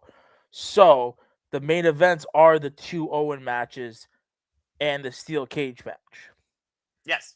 So this match will be going on before the Owen. That's why I think, you guys are all saying, where does the match take place? It's just, yeah. I'm just waiting for them to book Forbidden Door in Japan. Book it in the Tokyo Dome, damn it. Make this the new Wrestle Dynasty. Do that every other year because you haven't done Dynasty since literally 2025. But anyway, moving on. Dave, go ahead and get your final here real quick before we move on to our next match for our Baddies TED take on an IWGP Global Heavyweight Championship. And then we'll go from there into our marquee matches that are left. What do you got to say? Cool. Basically, all I wanted to say is going what JJ said, I don't think Starlight Kid is going to win this for a few reasons. Because like he said, she can't wrestle at Redemption because I think it should be a quick title reign and then give it up. And I don't see, as I know Ash said, she heard good things and saw video of her. I've never seen video. I've heard good things about her, but I don't think she's a name draw for All In. I think the name recognition match, even though they're both really heels right now, is Moné and Thekla. Really, I just don't think Starlight Kid has that name recognition to headline or to be one of the main matches at All In. That's all I had to add to that. That's fair. And also, we're in the UK. So, for all we know, Mercedes Moné, she could be treated like the queen. How does the UK feel about their queen? That's a whole different conversation. Okay. Fair enough. Again, I don't live across the pond. My friend Megan Chiba does. The Mary J continue to prove that Jay's worth more than gold as she holds 2 championships now. Follow her young career, folks, of course, through hybrid wrestling and other promotions across the UK at Mary J. Cheers, my friend. Queen of ATW for life. But let's go ahead and move on to our next match here. Because Ash brought a very fair point. Here we have AEW versus Stardom, where Stardom challenges for an AEW championship.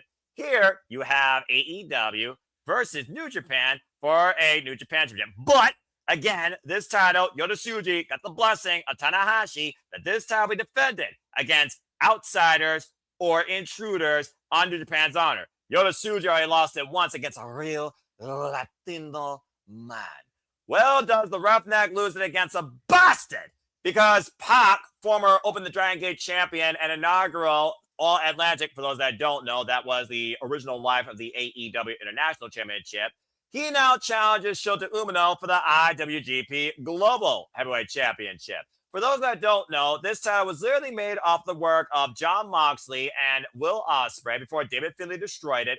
And we got a triple threat crown, the inaugural champion back at Wrestle Kingdom 18. And as the history rolls on and on and on and on and on, Yoda had it, lost to Andrade. We had a triple threat at Dominion literally 2 weeks ago, where Shota Umino pinned Andrade to win this title back for New Japan. And then he got assaulted by Gabe Kidd on behalf of the Death Riders, who desecrated the Lion Mark and literally said, fuck you, fuck all of you, on behalf of the Death Riders, more so himself, Gabe Kidd versus the world. And Gabe Kidd, they're both in the G1 Climax, by the way. And Pac, who, of course, has been sent on this challenge against the Umino that Shota Umino accepted at Blue Justice, we now have this interpromotional match for the IWGP Global Heavyweight Championship. Now, hi, Ash, good to see you. That being said, Claudio Castagnoli tried to get the better Shota Umino back at Wrestle Dynasty. Shota Umino won. And of course, Shota Umino, he will be going into the G1 Climax. And Gabe Kidd has already set ward for NJPW on behalf of the Death Riders. Now, I don't know if this is going to be a TED Talk or a simple prediction, but Ash, the spotlight is yours. Your thoughts on this IWGP Global Championship match, and do you have a new champion? So it looks like Shota Umino is going through like the Death Rider gauntlet because he's already gone through Claudio, and he also has Gabe Kidd coming up towards him. Is Gabe Kidd and Shota Umino in the same block? I believe they are, yes. Okay.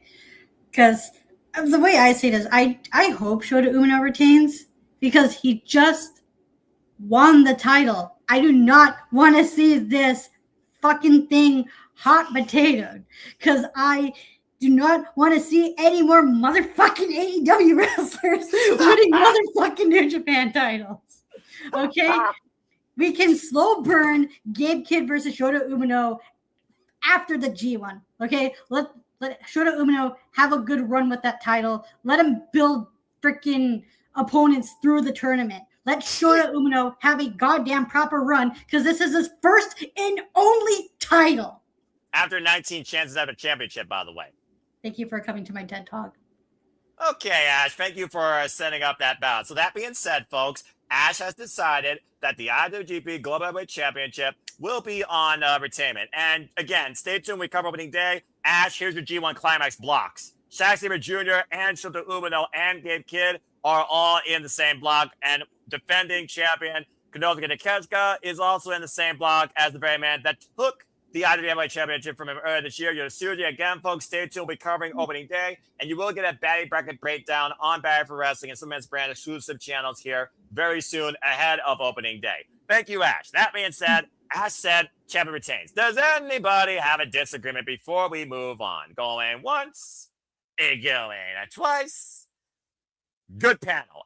And yeah, I expect Gabe Kidd to assault him afterwards too, to further tease and taste of what's to come in the G1. Now, I wonder, was this absolutely definitive? The answer is no. But it's not one person. 3 people actually went with the Bastard Pop. Maybe they're all countrymen or Death Riders. I don't know.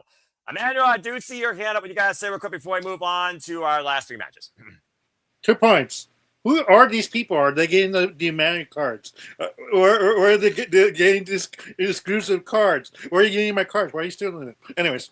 Well, I mean, we are talking about Japan and the anime capital of the world where Yu-Gi-Oh! Was born. And again, if you want to know more about pop culture and anime, go follow Pop Culture Powerbomb on the X today. All right. Thank you, Emmanuel. That was short and simple. And second of all, isn't this kind of sad, Noah, that this is the first match where unanimous that a no, it's not AEW just fucking won the championship on fucking Dominion less than 2 weeks ago. You fucking hear me out. Hear me out. I'm saying that isn't it sad that this is the first not AEW outside? Like, look at the picture. You have New Japan, TML, Stardom, and this is the first one we're all unanimous that we're going saying, yes, a New Japan wrestler is winning. And basically, we all been saying AEW is going to win this. Isn't that kind of a sad kind of news?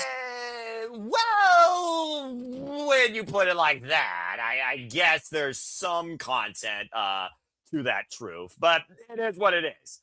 All right, but that being said, thank you, Emmanuel. All right, straight up, we all believe that Shota Umino is retaining. Good luck against Gabe Kidd and good luck in this year's G1 Climax. You're going to need it, Roughneck.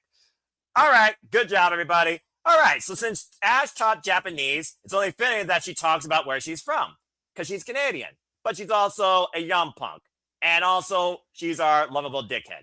So, time for your batting analysis on what you thought was going to piss you off to the one match that you can't wait to call. And yes, folks, Ash and I know the call this Sunday. Time for you to shine not TED Talk, but shine your love for the text. Because Kenny Omega is going one-on-one with Zack Sabre Jr. in a match to define greatness. And what Kenny Omega said last night on Wednesday will be his redemption. Straight up, folks, this is the first time ever one-on-one matchup in AEW. But these two titans of the ring, the best bout machine and the greatest technical wrestler going today, held by Bryan Danielson to that regard in itself, might I add, are now going one-on-one here at Forbidden Door for the first time ever in an AEW ring. Straight up, the last time these two faced each other, it was back at G1 Climax 28. For those that don't know their math, that was 8 years ago, where Zack Sabre Jr. was still very much a young boy in his New Japan career, underneath the tutelage of the former King of Pancrase, Minoru Suzuki, as, of course, part of Suzuki-gun, underneath Taka Michinoku. So what? Of course, that's a whole different type of timeline there that I absolutely loved following. Of course, Zack Sabre Jr. taking New Japan truly for its own. Kenny Omega finding off diverticulitis on this new leash on life. We saw what happened when the God faced the devil at Dynasty. But Kenny Omega will Ospreay, both men holding each other accountable, being at each other's backs. Kenny Omega still believes there's a chance he could be the AEW World Champion once again. And he thinks that this could be what pushes him towards that greatness, as Zack Sabre Jr. challenged him. It wasn't Tanahashi. It wasn't Jericho that formed the term Forbidden Door. It was this bloody freaking Brit, damn it, in my opinion, who had faced been involved in every Forbidden Door. Not to mention last year, defending the IWGP World Championship successfully against Nigel McGuinness. So, straight up, and Zack Sabre Jr., by the way, will be in the G1 Climax. He's kind of had some good fortunes here at the Forbidden Door pay-per-view, but we are talking about Kenny Omega, where the next pay-per-view is a redemption. Dickheads. All right, Ash, straight up, it's time for a happy baddie analysis. Who do you got winning this one-on-one encounter? That literally caused Walter to buy the pay-per-view as soon as he heard about it. Kenny Omega or Zack Sabre Jr.? Can you make me go last? Because I want to hear what everybody else says first. Really? You want a whole group analysis? All right, fuck it. We're actually ahead of time. Fuck it, why not? All right, we'll go the opposite way this time. Start with JJ. Hi, JJ. What do you think about this match? We're talking about, again, so many different ways that we can look at all in when it comes to the World Championships. And we also are looking at, of course, the Forbidden Door term as a concept. But again, we've already pushed that so down far. The E for you might as well be digging a hole for the Europe all the way to Japan. That being said, what do you think about this one-on-one exhibition? Got Kenny Omega winning or is Zack Sabre Jr. surprising?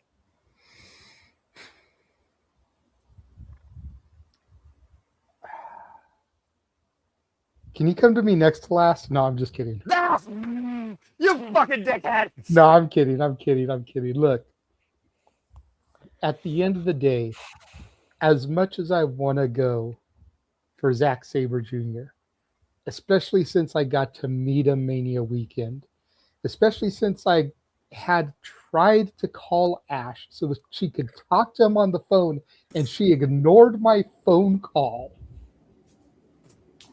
Wow. Considering the very next show is Redemption in Canada, and Kenny by God Omega is Canadian, I think he's going to get the W here, and it's going to be Omega versus MJF at Redemption. Okay. So, I'm sorry, Ash. I enjoy Zack Sabre, not as much as you, but I do enjoy watching him, especially getting to see him live. He's jobbing. I'm sorry. All right. Shawn Michaels to Ric Flair. I'm sorry. I love you. Zack goes down. That's a hell of an analysis, though, considering you hold both those men to that pedigree. That's a hell of an analysis. All right.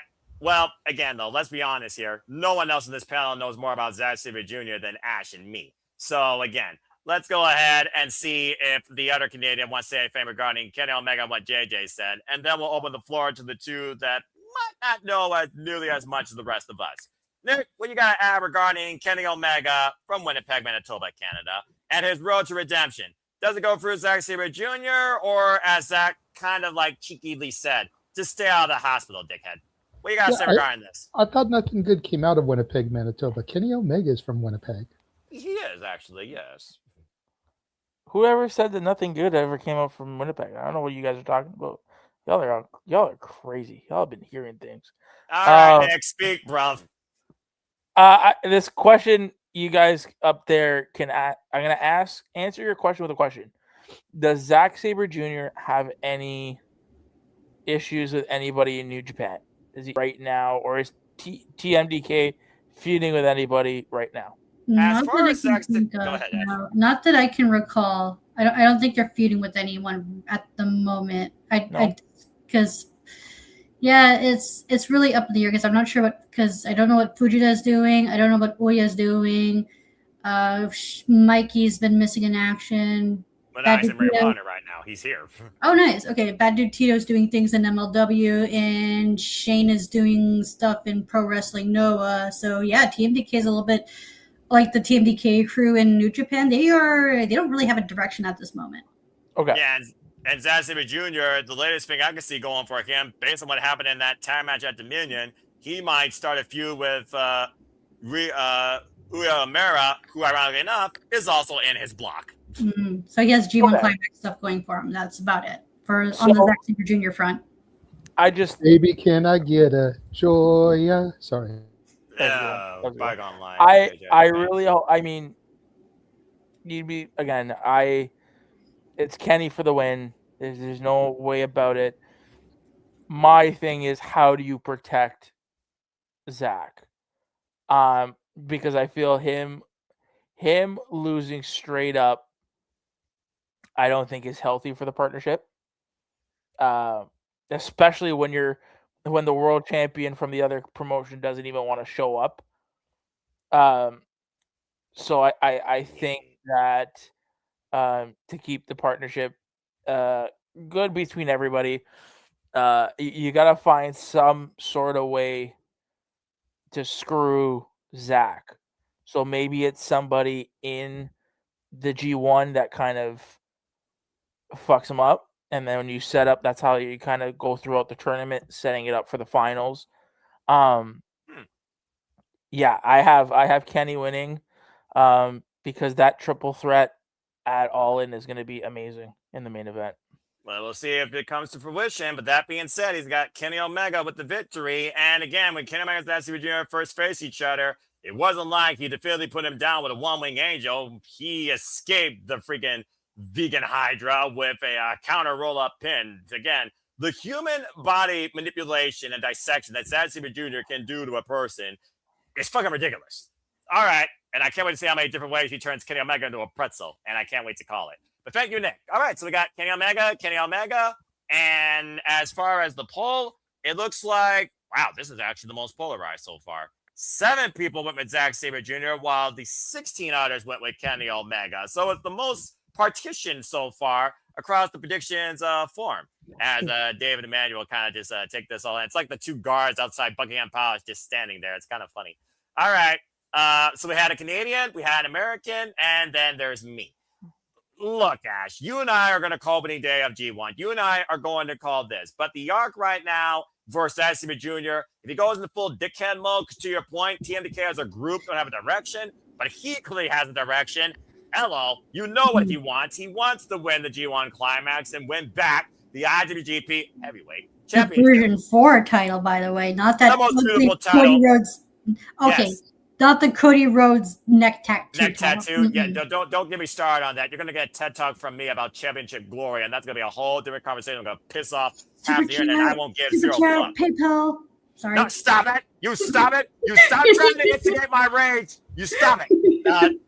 My name is JJ Williams, and I approve that message. Oh, shut the fuck up. That being said, I got to go with Kenny Omega, just thinking about again. There's so much right now. The story of AEW at the very top, Ospreay, Kenny Omega. That's subtle. Sit down in defeat after Dynasty. Set up the rest of the year for me to figure about the aspirations and expectations of what the top echelon of AEW could be doing or could be involved with or without the AEW World Championship. And Forbidden Door is a turning point for both these men. One on the rise to his ascension. One on the start on the road to redemption. To either achieve that glory through Canada and through Wembley. That remains to be seen. It remains to be started.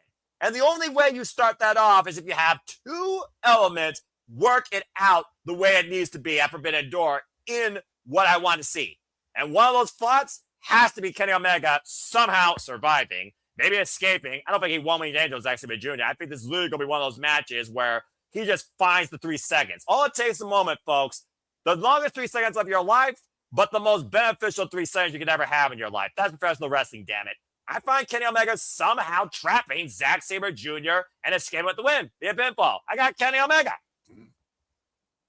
All right. Well, that being said, we got Kenny Omega. Dave, you want to add something here since Ash did open the field, everybody? What do you want to add before we give it back to Ash? Because I think Emmanuel's just smiling and going along with us. I just want to add, you're right. I don't know a lot about Zack Sabre, but I know a whole lot about Kenny Omega. And all the talk about redemption, him and Ospreay, in the back with teasing things. I think he's gonna get the win, but I do think he's gonna get remember, it's AEW's promotion at the end of the day. I think he will get the one-winged angel on him to win the match. Really? Mm-hmm. At least that's my opinion. I may be wrong, but I've been wrong many times before. But I just have the feeling that. Show that.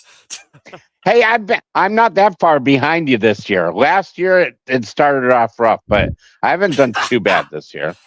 You know what? That's a fair shout. And I had the perfect prediction a couple of AEW pay-per-views ago. Remember, I did have a perfect score. And again, stay tuned for Predictions League Breakdown with me and Papagino for both AEW and the Fed. But again, we will be covering Redemption live as it comes to us from Montreal, Quebec, in the Centre Bell Center, as AEW gives us a redemption for the first time ever. July 26th. Can't fucking wait for that. All right. Thank you for that, Dave. Manuel, you now have something that you can say before we give it back to Ash to close it out. What you got to say real quick? Well, Noah, now I can play my manual card. Fuck yeah. Because I'm part of the 7 who picked Zack Sabre Jr. What? Yeah, I'm part of the 7. Well, I'll be damned.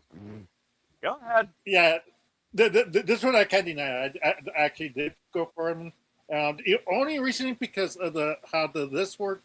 I was looking at the list of matches and everything like that. We need more representation of the other companies winning. And I know Zack is not really a AEW full-line signee. He's kind of bouncing off once in a while. That's okay. That'll be. Me and Ash probably looking at you dumbfounded, so maybe that was the appropriate view. Continue. But yeah, there's a partnership. If you gotta keep on letting AEW just win, what? For next year, they said this for Forbidden Door. Why would I want to go? Why would I even bother if you're gonna just go bury my talent? Yes, it's a good exposure, but at the same time, why even bother bringing my best if you just gonna let them lose? So, what about if Kenny Omega get his redemption against Zack Sabre Jr. at Redemption? I mean, Brian Danielson did get his redemption in Osaka, Sabre Jr. did get his redemption at Osaka against Brian Danielson after Brian Danielson pinned him at Wrestle Dream with a flying knee strike. So you're not too far off. So that's my only reasoning, why I picked Zack Sabre Jr. at that point, because I'm there needs to be more other people than AEW winning these type of matches. Well, I understand what you mean about company integrity, maybe from a brand standpoint or an IP standpoint, but at the end of the day, again, if it's not a dominant win, and this is actually Junior we're talking about, I know it's not going to be, then I don't think it necessarily hurts them. Plus, this kind of teasing with the Elite and TMDK, there could be something bigger brewing as we've seen on Dynamite. Jack Perry learned that the hard way. JJ, I do see your hand before we give it to Ash to conclude it with her bad thoughts before we get into our last 2 matches. What do you got to say real quick? Wouldn't Redemption conflict with the G1 Climax? It would. So that's the reason they couldn't run it back at Redemption. because Zack Sabre's in one of the blocks. That's right. But it could lead toward blood and guts. TMDK versus the Elite. Or, now that you just made my brain spark, I mean, like I said, it wouldn't surprise me if they run this back like Bryan Danielson and Zack Jr. had their fall-out clinic. I suggest you go watch that, by the way, New Beginning Osaka. Mm-hmm. Why not give Zack Sabre Jr. another singles match at Wembley Stadium? Run it back with him and Omega and see if he gets his win back. Oh my God, that'd be so fucking dope. You're welcome, Ash. Thank you. Also, I do love your idea of a TMDK versus Elite Blood and Guts. Give me that too. Like, give me all the TMDK. She wants the town painted orange. I'm just saying. We're gonna paint the town orange some way or another. Oh, bloody hell. All you're missing is an all-orange suit like Shane Hates once wore.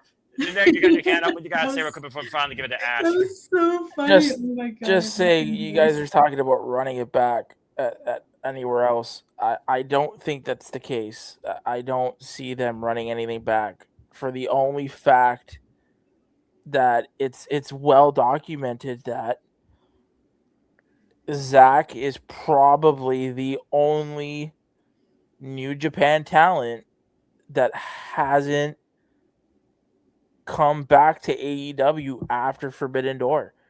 Like he's not really he's the only true Forbidden Door concept of New Japan, because once New Japan is over, you don't see Zack Sabre Jr. anymore. He's not one of those people that are dual contracted, nothing of the sort. So to run it back goes against anything and everything Zack Sabre Jr. is about in regards to Forbidden Door. And I think this year... Well, I mean, if it happens in New Japan, I don't think it would, because like I said, they did ran Bryan Danielson back, but Zack Jr. called him to his territory. So if Zack and Omega happens in New Japan, then I still think it holds true to his integrity on the concept.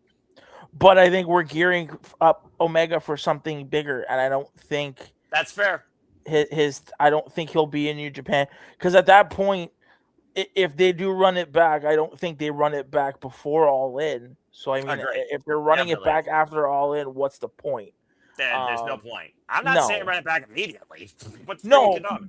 But I think again, once this is over, Forbidden Door, I think this Forbidden Door will lead into, and I hope that they play a story where the partnership, everybody's a little bit tense and everybody gets angry at each other, right? We're all playing buddy right now. We're all kumbaya. Everybody's happy to be together. Kumbaya. Well, what happens when one of the partners get a little bit angry about how they're being treated by the other promotions? So it's definitely something that you can work towards and maybe create a storyline of it. But again, to the point of Zack and you guys running it, I don't think that's not right now in the plans. I think we've got different ways where we're going, and running this back in AEW, I don't think is a priority right now. Okay, that's fair. All right, I appreciate that. Well, great stuff by everybody here. So that being said, she moderated this match, and rightfully so. All right, Young Punk, you close it out. What are your thoughts on the singles match? There's a reason why I asked to be last. I wanted to see if y'all can convince me not to pick Zack Sabre Jr. and none of you failed, and none of you did. So I'm picking Zack Sabre Jr. You activated my trap card. She stands on her merit no matter what. There's nothing you could do to ever make her go against that freaking cheeky brat. Well, there's also a thought process I have going into this, because I figured a win over Kenny Omega will do wonders for his momentum going through the G1, and they can make it out of the series like you guys were talking about. So I do love that factor. You guys are thinking about, like, I love how you guys were saying make this into a series, which I'm all for, which is why I'm also picking Zack to win. All right, fair enough. Sorry, Noah, bring up that graphic again. Oh, absolutely. Is there anybody? So now the way the G1 works, and you guys can correct me if I'm wrong, by the end of it, it's going to be somebody from A and somebody from B in the finals, right? Yes. Going against. So is there anybody besides Takeshita, because I can't see him doing it, is there anybody in the G1 Climax that you can see on the A block having a feud with Zack throughout the tournament and them ending up meeting in the finals? Plenty of people. I mean, Sonata was the only time when Sonata actually wrestled where it felt like he was the most comfortable. Hiroki Goto, that was Dickhead Set Super Junior's ascension last year, as you know, Ash. Shigeru Takagi, I mean, I'm about to say, Shigeru Takagi is Set Super Junior. There's several people on that block, including a person yet to be determined in that block. Like I said, Omega is going to probably win this match. But again, to Ash's credit, you want to keep Zack strong going into the G1. So that's why I'm thinking if somebody's in the G1 that can screw Zack Sabre Jr. out of the match and give it a fuck finish, that way we're not pinning Zack clean before heading into the G1. It's fair. And again, it's all a fair analysis. Jada, I see your cam. What you got to say real quick before we move on to semi-main? The 2 empty red spots and those 2 empty blue spots, are those going to be additional participants? Yeah, those are what's called basically ride-ins, and one of those spots has already been determined. Yuto Ice was able to beat Taiji to enter the A block, and Aaron Wolf, the new Neverweight champion, was able to beat Yoshihashi to enter the B block. As you can see by the dates, July 6th, Oscar and a couple of others, they will form the very last spots of each block before we get to the start of the G1 Climax on the 13th. Okay, so there's no way Omega could be one of those spots. Okay, just a question I was having because I saw 2 empty spots on each side, and could it lead to Omega going to the G1? Nah, I don't think he's ever going to do that again. But never say then you get Omega and Zack in the finals for round 2. All right, don't trigger Ash again. All right, calm down, back. No, that's fine. I like that idea, but yeah, if it was like not in advance, but yeah, those spots have already been taken, sadly. But we can still work our way to get Omega Zack for the 3rd time, but we don't know when. That's the question. I think it's safe to say we're get there. And how do we get there? Yeah, and where? And I think it's safe to say we're going to get a 3rd because regardless, something's got to give with these two after this match when it comes to their pride they hold themselves to as the best in professional wrestling. I also want to point out on Dynamite, Zack did mention in a promo that he's suddenly interested in getting the AEW title. Right. As the fan went off and you were like, go ahead and say that again before we give it to Manuel. Yeah, so I'm in that promo on Wednesday. There was like a promo circling around from I don't know if it was aired on Dynamite or this was afterwards, but Zack all of a sudden has an interest in bringing an AEW title over to Japan. So who knows, he might become dual contracted soon. Okay, that's a crazy way to go about things, but again, never say never. It's all speculation at this point, and we won't know for sure. Jesus, easy for me to say. We won't know for sure until his contract expires or not negotiated this upcoming Wrestle Kingdom. Yeah, fair enough. Amanda, Amanda, what do you got to say real quick? Not match related. It's just ha related. Why is Nick doing the sexy balls pose like in Mario Party 2? What's up with that? Okay, thank you for that random intake. Wow. Welcome to Cinema Predicting, Dave. All right, let's go ahead and move on into our semi-main, and let's go ahead and talk about the other Owen Hart Foundation tournament, bruvs. Let's talk about the most dangerous versus the newly disciplined by the Death Riders training, net conditioning, including a submission now, Will Ospreay. All right, guys, it's a Forbidden Door rematch, and it's Will Ospreay's second chance in the finals to win the Owen Hart Foundation tournament. And Strickland, the Owen Hart Foundation tournament was his undoing. As we know, Bryan Danielson won the tournament, and of course, Boltman went all in. Strickland went all in as champion. He lost the American Dragon. Will Ospreay came in with a whisker in a shootout in the desert, bruv. And of course, me and Ash called that. Him and Adam Page hit with a buckshot lariat, and Will Ospreay was bounced out of All In as Ospreay convinced Swerve Heyman was the one. He was the one. He won it All In Texas. Now we look at the clock. Heyman can never challenge for the title again. And Ospreay and Swerve both truly have changed. One man says he needs this, looks for the power, looks for the glory. Will Ospreay says this is no longer about my redemption or ascension. This is my dream for my country. Bottom line, guys, Ospreay, Strickland, one of these men is going all into Wembley Stadium. Do we finally see Will Ospreay become what many people thought he should be? The ace of AEW, season the AEW World Championship against a man he's already beaten, by the way, on that stage for a different title. Or does Strickland go back there to claim what he main evented at the last All In Wembley Stadium from a man he hasn't faced yet in AEW, or a man he already faced this year when he made this change about being needed? And of course, this might literally stem off what happens out of this and what Don Kyle's family members get to target the Triple B, if you know what I mean. Regardless, we're focusing on Will Ospreay versus Strickland, the men's own Hart Foundation Tournament Finals. Ospreay, of course, won his way after beating Samoa Joe and Mark Davis. Strickland won his way, of course, after beating both members of Brodito back-to-back, Bandito and Brody King. We saw both men send a very physical statement this past week on Dynamite as Ospreay beat ELP, and Strickland nearly cop killer at Ospreay after he was trying to break the arm of Daniel Garcia, where the Death Riders have gone all in on Will Ospreay to the very end. And while he hasn't forgiven them, you can't argue what their training has done for him. So is he truly ready? Is he more dangerous than ever? Or is karma going to bite him in the ass where there might not be a redemption arc? There might literally be a fatality. A lot to give here, but something gives for sure this Sunday. One of these men's going to Wembley. The other is not. Let's go around the horn and see what y'all think about this. This is definitely going to be an everybody fought because we talk about the women. I think there's even more to discuss with the men, and I think very much additional cause, nothing of sorts is a clear effect, especially with the Death Riders looming in the middle of this entire epicenter. Fucking hell.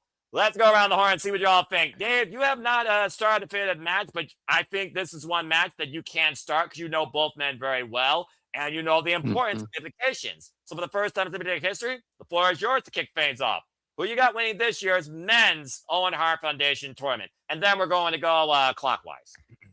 Thank you, Noah. Definitely. I think this is the match of the night, and this is the match I'm looking forward to the most. Definitely, Ospreay is going to redeem himself from last year. He's headlining in London, whether it's against Omega or it's against MJF. I think definitely Ospreay is going to take this and run.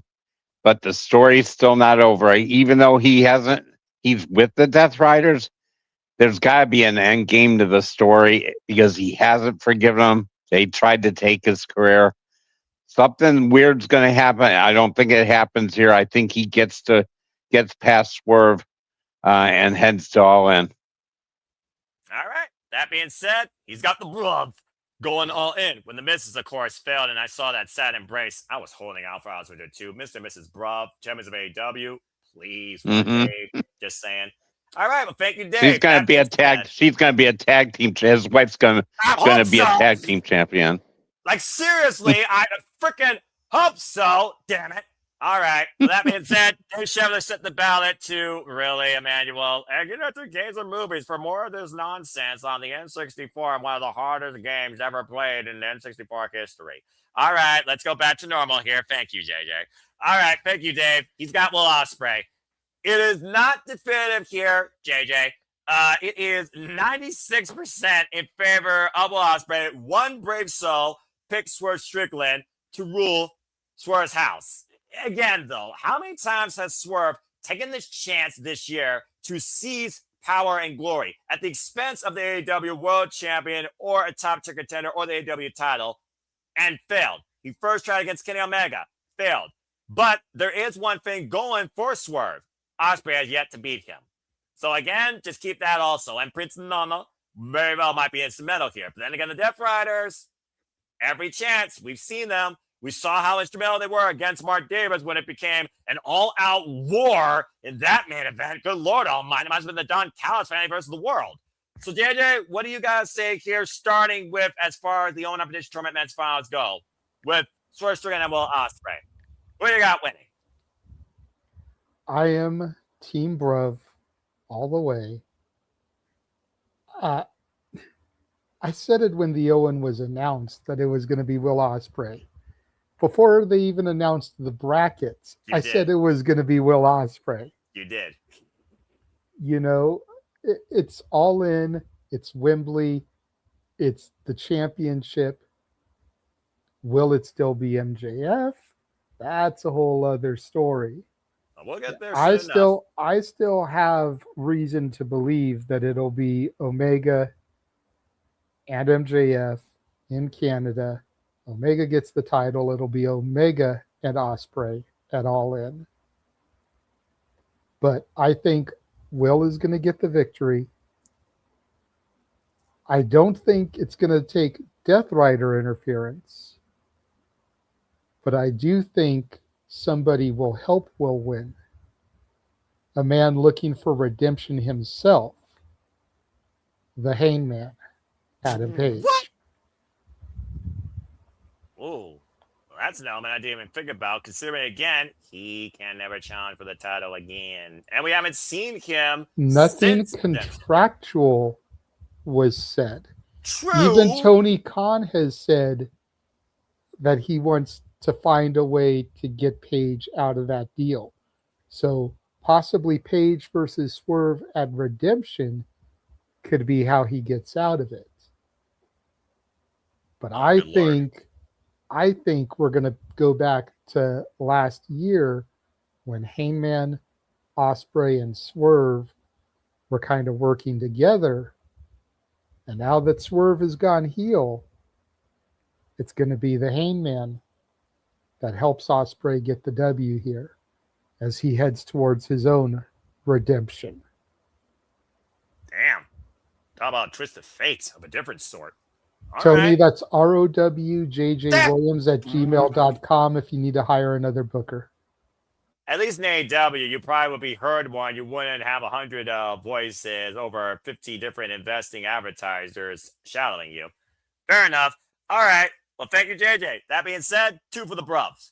All right, Ash, what do you think about this? I didn't even think about him and that Page playing an element at all in this, but we haven't seen him since Redemption, ironically enough, took place here in California when MJF sent him off on a Cowboy's death, basically worse than John Marston that got shot down by 21 gunmen at the end of Red Dead Redemption. Still pissed off at that, by the way. Spoiler alert for those that have never played that game. That's over, I think, 10 years old now. But what do you think about this here? Everything right now in AEW feels like it screams Will Ospreay finally becomes the AEW World Champion at Wembley. But the only way we could see that happen, definitively a chance to, is if he wins the Owen. Is there really any other alternate reality that we see Swerve Strickland winning the Owen Competition Tournament and Will Ospreay's dream going up in smoke again 2 years in a row? That's another possibility, because if Swerve does win and he gets lodged into the title picture, who's to say that doesn't mean Will Ospreay is not going to be at All In? Because keep in mind, yes, there's still stuff with the Death Riders, but him and his Moxley's did their Continental title feud, did it officially become concluded? I feel like it did when he literally gave Ospreay the choice. You could either take revenge or you could become something better. Your choice. What did Ospreay choose? He chose the dream of the Death Riders. And so far, it's gotten to the finals of this year's Owen Foundation Tournament again, with a submission hold now in play. Okay. Because I just wanted some clarification because I missed a couple story beats. No, you're good. I got you always. As I literally keep up with everything wrestling, AEW ad nauseum every week on Dynamite, everything else highlights. And that's every company. Yeah, I'm trying to figure out how I can put Swerve into the mix, but yeah, all roads lead to Ospreay winning at All In. So yeah, I think Ospreay's winning the tournament. I don't see how he can lose the tournament or lose the finals unless Hangman gets involved and ends up costing Ospreay, but I don't see how that would make any sense. No problem.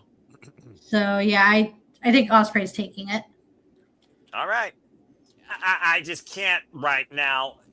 The thing is, MJF and Ospreay seems too damn effing obvious because it's already happened over the AEW American Championship that became international. And he won with a fucking Assassin's Creed entrance against a fucking Uncle Sam, Lex Luger, Apollo Creed, get up of MJF, America's hero. Good grief almighty, as if America doesn't have enough controversy, not going down that rabbit hole. But it's just one of those things right now that, yes, I definitely think that you have to have Will Ospreay at Wembley, or they're going to riot worse than VAR at a football game probably in that country. If you know, folks.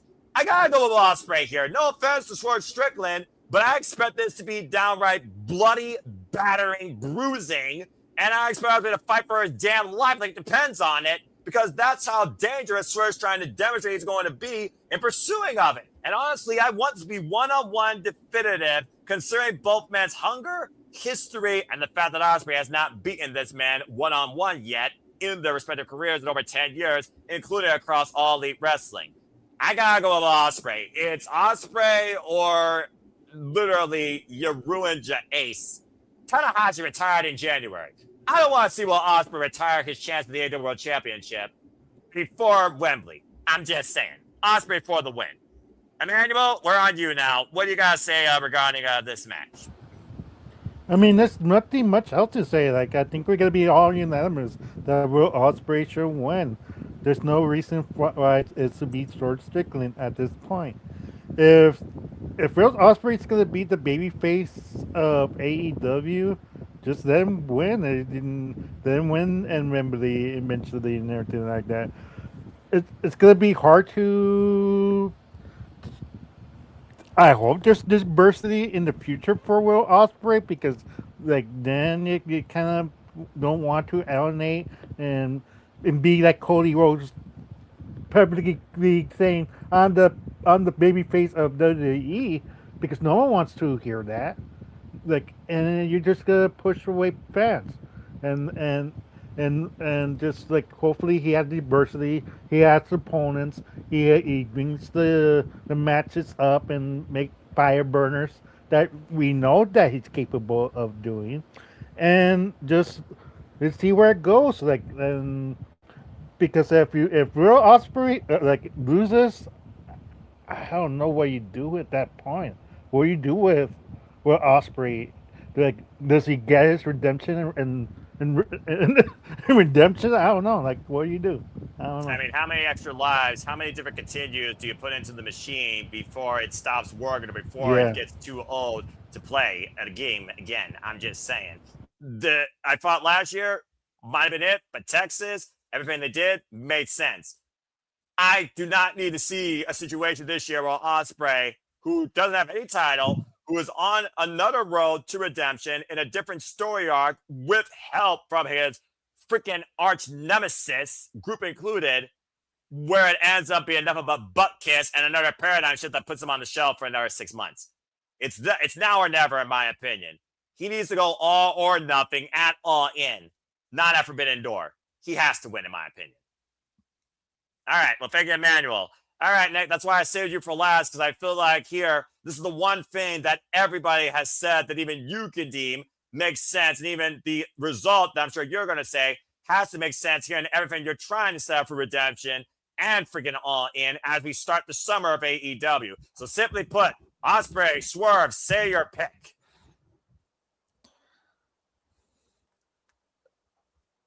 I am playing the Emmanuel card. You swerving us?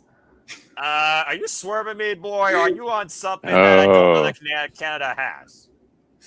I have Swerve Strickland winning the Owen Hart Cup. What the fuck?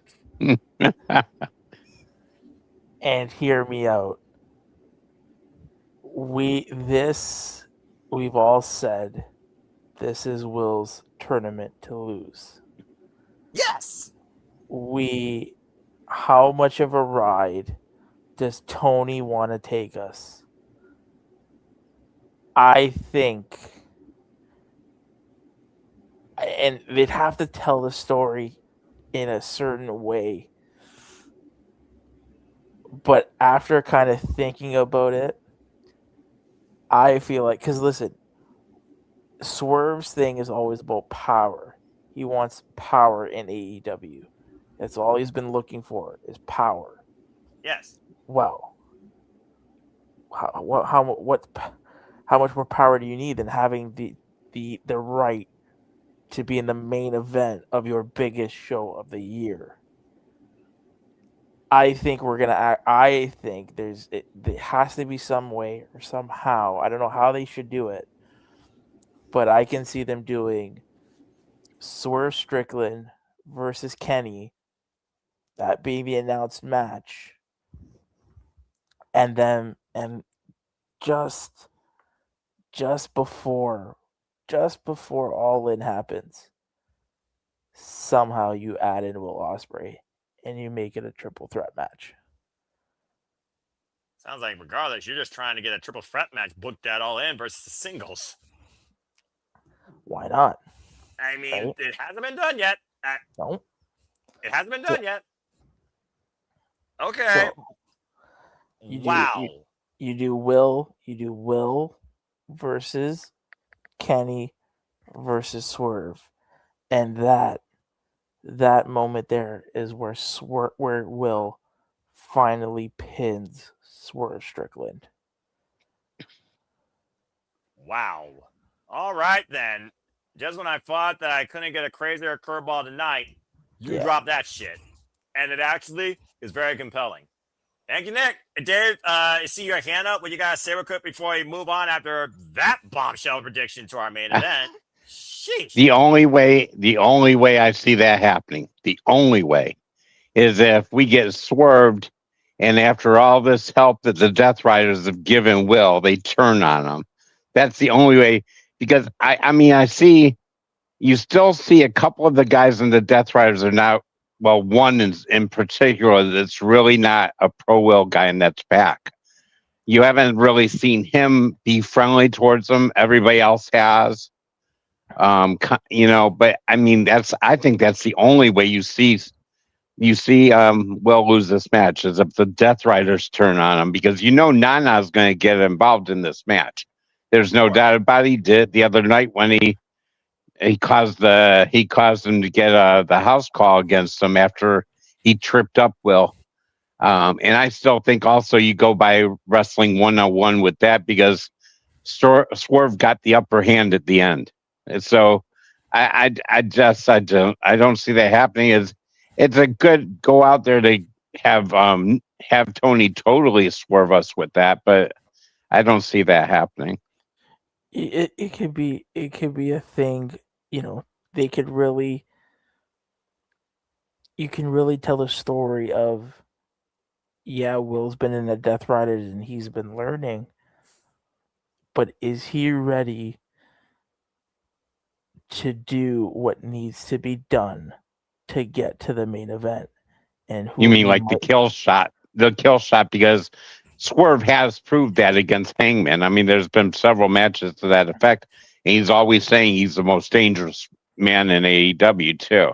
He had the kill shot since Lucha Underground. You both make very compelling points, and now at the forefront of the story of the AEW World Championship, if you're trying to remove MJF from the equation, the three men at the forefront of right now are Swerve, Ospreay, and Omega, with Jon Moxley playing outside puppeteer, master manipulator, with what he's trying to create, the most dangerous weapon in Will Ospreay, who has yet to hold the championship. What move has Swerve Strickland been using to finish matches? What move haven't we seen Will Ospreay use, because he himself has said it is too dangerous? The Tiger Driver. Because he used it against Daniel Bryan. The Daniel Bryan move. So what if the only move to put away Swerve is the Tiger Driver 91, but still can't do it? Will that be a message to John to tell him that maybe you are not ready? Maybe you're not ready. And the only way for him to be ready is to hit the Tiger Driver 91 on Mox. If the Death Ground gets put into play prior to that, I could definitely see that being the death note to the Owen Competition tournament, Will Ospreay does what he needs to do versus what he wants to do to finally go all in. How bad are you willing to achieve a dream versus a lust for power? That's the story of this year's Owen Competition tournament final, period. Wow, guys, well done. And a hell of a story you wrote, Nick. I'll give you that.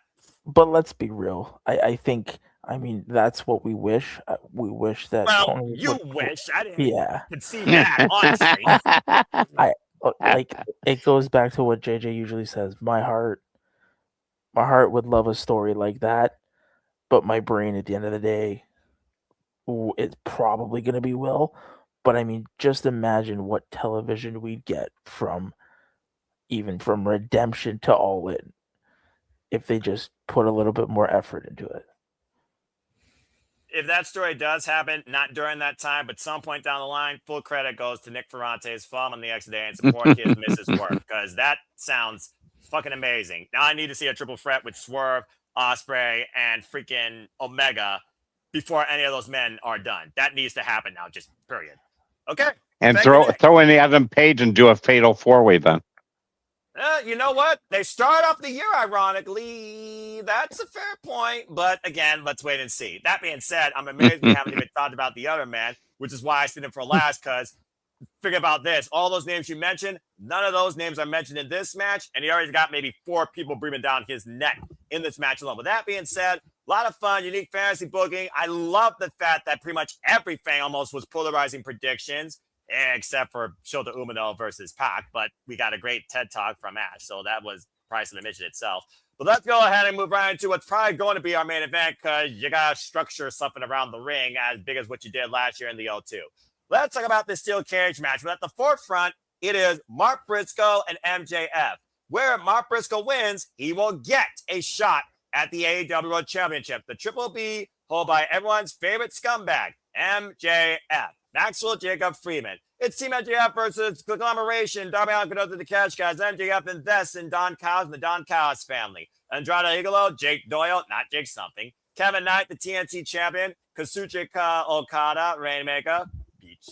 Kyle Fletcher, the Protostar, and of course the man at the front, MJF, the AEW World Champion. He goes after Mark Briscoe, Kazuchika Takeshita, Darby Allin, Roderick Strong, Freshly Squeezed Orange Cassidy, and Kyle O'Reilly, who may not be trios champions if tomorrow night in Collision they lose the Ops. Highly unlikely and unlikely. I mean, Saturday. All right, guys. So, yeah, we got Konosuke ousted by the Don Callis family. Thanks to Brutal Okada. Kyle Fletcher targeting Konosuke's AEW National Championship. Darby Allin targeting Kevin Knight.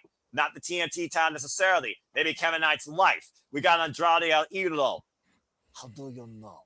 Who still wants the AEW World title, does not want to be the Mind Man or be on MJF's payroll. And at the forefront, you got Mark Briscoe, who's been seeking what he believes is destiny after kicking MJF's ass last year, which you saw live, Nick, at All Out in a Tables and Tax match that led to MJF finding the devil in himself again, coming back last year at World's End, where his new world begun, immediately was taken out from underneath him and brought back at Double or Nothing. And Kazuchika Takeshita, it's all in warfare against the Don Callis family. The bottom line is this. You're going to get some arcs out of this match into Redemption regarding maybe not just the AEW World Championship, maybe not just the AEW National Championship, but maybe the Don Callis family implosion that we all think is imminent. Nick, you want to start things off because I see you already ready to bid us a fine dude. So please lend your thoughts towards which team you have winning this steel cage match to, knowing what's on the line, knowing what it could mean, not only at Redemption, but also all in Wembley. You got Team MJF or Team Mark Briscoe winning? I got Mark Briscoe's team winning. Just makes sense. Mark needs that championship match, and hopefully they kind of do it sooner rather than later. We got more important things to take care of. Yeah. So I got Team Briscoe winning. And with that being said, I am going to wish y'all adieu. Thank you so much, Nick. Again, Love you follow guys. folks. Good night, Nick. Nice to meet you. Follow us, See you missus. guys. Goodbye and good night. Get some Night, sleep. Nick. About to pass out. Bang.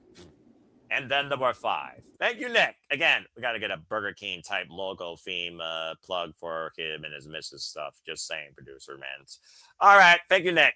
All right, let's go around the horn and see what things here. Again, folks, we talked a lot about Will Ospreay, Swerve Strickland, Kenny Omega, Deaf Riders, playing influence here, maybe wanting to dictate the actual work ethic of the AEW World Championship again without one of them holding it, or maybe they're generally trying to invest in Ospreay. I think it's more of the sooner.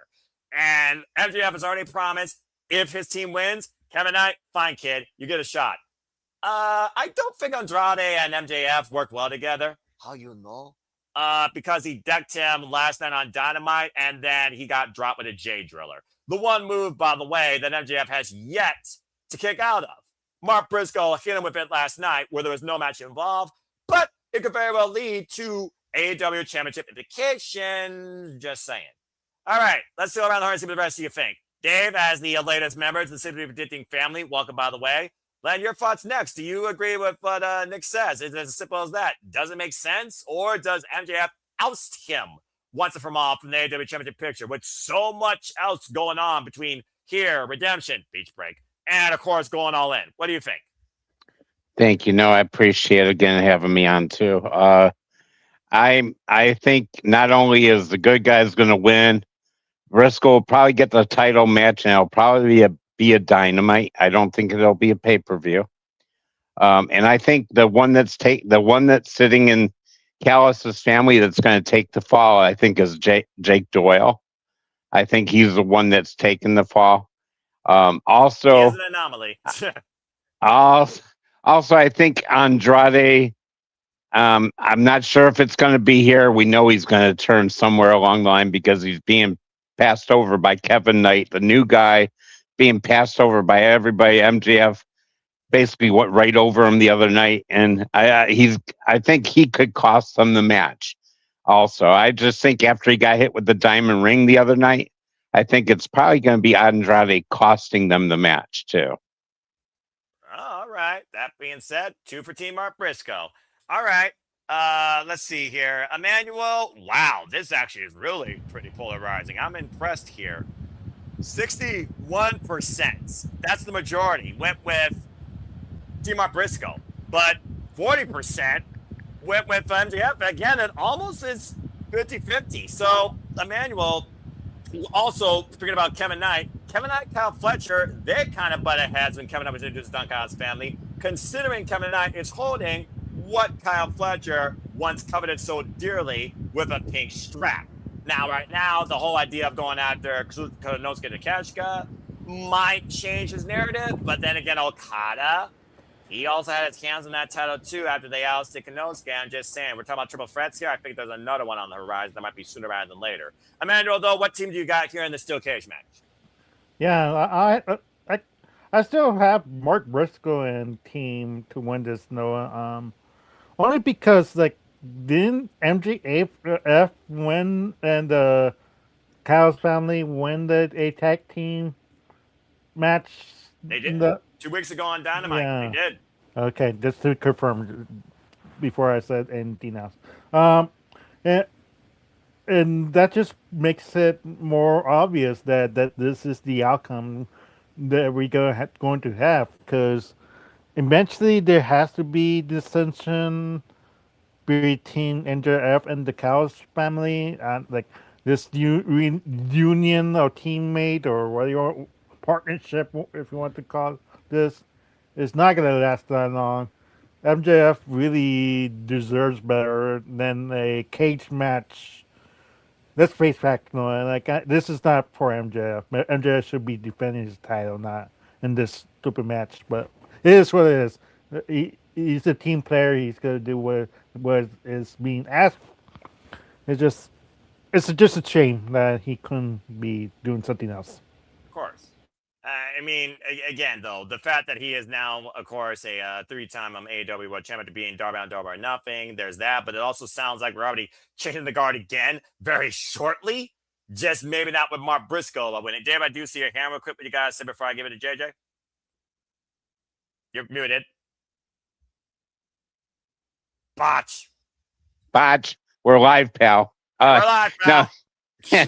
I think the reason that you're seeing this match is because I think they got to hide MJF a little bit, because I still think it may not be a serious thing, but I think he has a knee injury, and I think they're trying to hide it, and that's why that match. I'm just going to say this real quick before I give it to JJ. Stop doing a fucking powerbomb over your knee.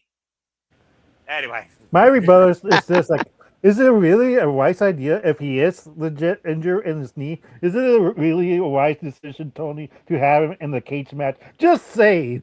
He might be outside most of the match too. He may get knocked outside and lay down for a while too.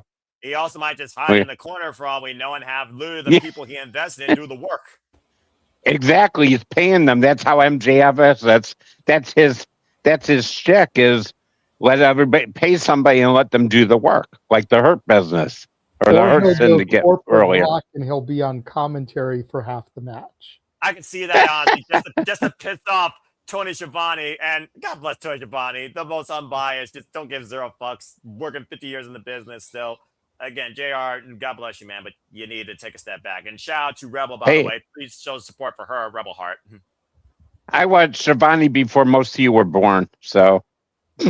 I got gray hair on my side, in case you're wondering, and I'm 34 years old, but okay, I'll take that. Hey, I'm almost 60. I'm going to be 60 this year, so I've got some years in you. God bless you, JJ. You're no longer the oldest. Woohoo! That being said, hey, I don't mind being the oldest. That's all right. You got. Hey, gotta respect the elders. You're the most seasoned. You're the wisest. You're the most seasoned. So there you go. We got the. I'm the wise man. Yeah. The Emmanuel, the most seasoned and the most creative. That being said, let's go to the most creative. Hi, JJ. Your thoughts on this? I mean, Kyle Fletcher, Okada, Konosuke. You could figure out that triangle however you want. The reduce, reuse, recycle. But Mark Briscoe, MJF, something's got to give here. Close the book on this. Yeah, there it is. I'm running about Doyle. The Doyle, he's here. You got freaking Andrade Eagle. How you know? And MJF and Don Callis. Call that what it is. And then you got Kevin Knight and maybe Kyle Fletcher and Kevin Knight and MJF. All of these moving parts and Doyle. It does it not feel like this Jenga tower is just one piece away from falling over, called the Don Callis family under MJF's payroll?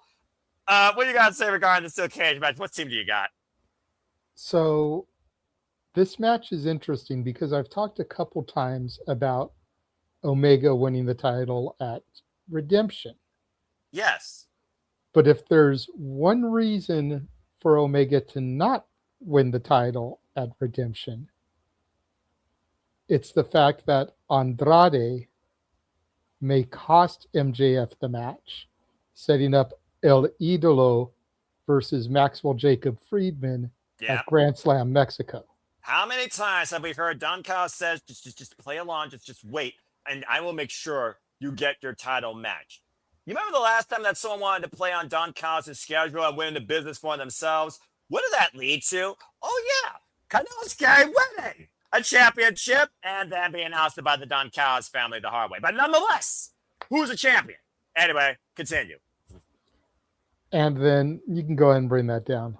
Yes. And then in regards to when Briscoe would get his title opportunity.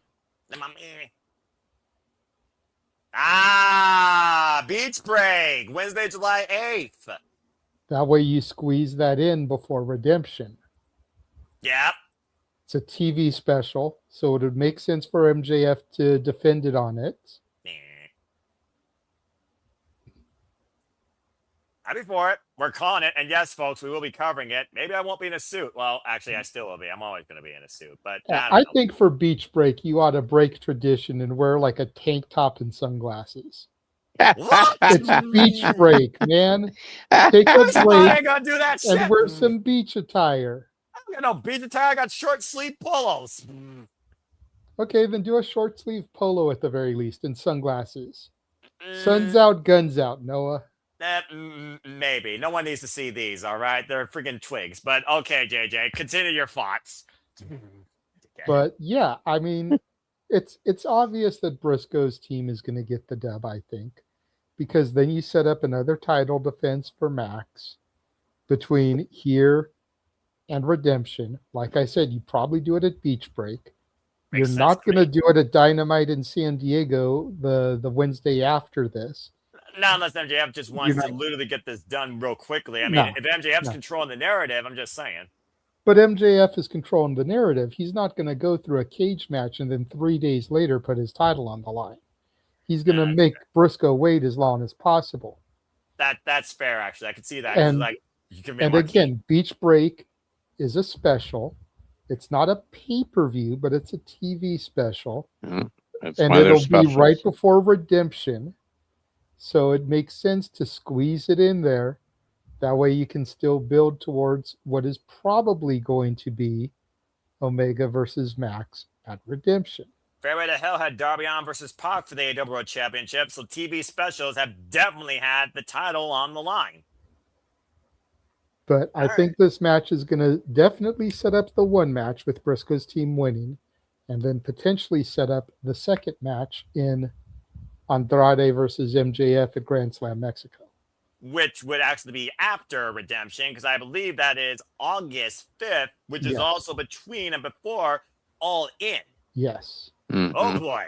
All right, we're setting up the summer for MJF, and it's not looking like a happy one. No good vibrations for him. Well, at least he's got Alicia too. All right, thank you, JJ. That right now, definitively, it's still Team Art Briscoe, which just leaves our Canadian friend Ash. So Ash, bring it home. Team Art Briscoe versus Team MJF. What falls apart first besides Mark Briscoe's own epidermis against the steel cage? I'm expecting this Briscoe to bleed, man. What you got to say regarding this? And let's also put this out there. Tomohiro Ishii was assaulted prior to this. You know that Don Callis and Don Callis' family are going to have a plan to try and isolate a man out of this. As we've seen in insert steel cage match with teams here, how many times you try and take advantage without even having a one-man up advantage, and still somehow you get fucked.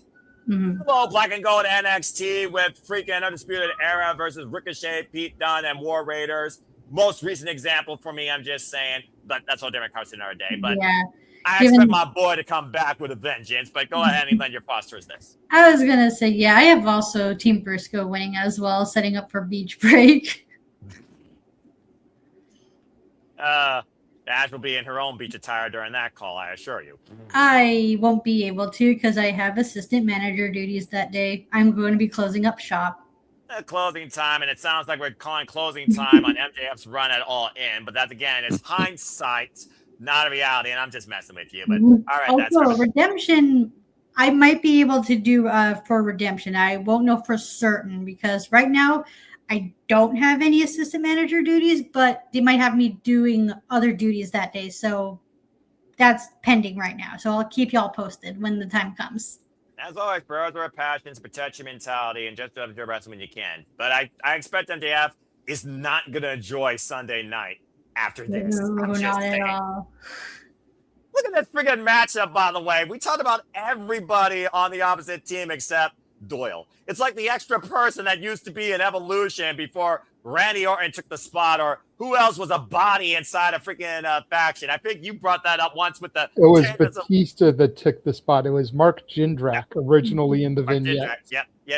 Hey, no, I mentioned Doyle. I said he was going to get pinned. He did. That's true, right. Yeah. That's fair. That's Doyle's role. Is the pin. He's Austin Theory. He's Austin Theory of the Callis family. Oh. Damn. That's fired. That's just wrong. Oh, I think I knocked JJ out. Am I like the only person here that actually likes Austin Theory? Pretty much. It's not that I don't hate the guy. I just don't really care for him. He just gives me nothing. He's how I am towards Hangman Adam Page and Caleb Newman is the same way I'm towards Austin Theory. They just do nothing for me. Nothing. Not a damn. But she's not wrong, though. Like, seriously, like, he's a body. He's there. But that's always been the trope with each faction. Look at how many times Bobby Fish got injured during the Undisputed Era while Roderick Strong, Adam Cole, and Kyle O'Reilly led the way. It's been a trope for every faction in wrestling history. There's always been, it's this guy. It's this guy. It's this guy. Even in the Shield, despite all three of their success efforts, John Moxley was still like, it's this guy. or excuse me. Yeah, he was the third guy, definitely. He was Now, definitely honestly, the third though, guy. AEW, whole different effing story. Mhm. All right. With that being said, though, he's not involved in this. How ironic, by the way. 2 years been door in a row, ending in a steel cage match. Last year went all out. This year, sanction. So we know it's not going to be as bloody lethal, or gummy bears won't be involved. But regardless, we got Mark Briscoe winning. That's going to be hard with 12 people in one cage instead of like in the WWE, they'd have the double cage with War Games. This one's all in one cage with 12 guys. It's going to be a beauty of AEW, if you remember last year, they did the steel cage literally surrounding the outside premise of the ring, and it wasn't like fully closed in or fully up. So there was still more than enough in ring area for all 12 men. And let's just keep in mind, we already saw all 12 men, for example, inside the ring area, freaking collide with every damn finish they had in their arsenal possible. This past Wednesday on Dynamite, it was like a domino effect. That's true. This guy gets blasted. This guy gets blasted. This guy gets blasted. And then the angle between Andrade and MJF, where to, I believe everyone's point, Andrade got decked with the 100K Dynamite Diamond ring. Yeah. So again, knew that was going to happen too. It just, of course we all knew. It's as our friend Aaron Riff says, it's even Stevie Wonder saw that one coming. And about to say, talk about the blindly and the blind. Add Ray Charles to the mix, well, don't you? And that's still a better combination than Don Callis and MJF. Regardless, this is just going to be fun to call, and this is just going to be a clusterfuck of nonsense.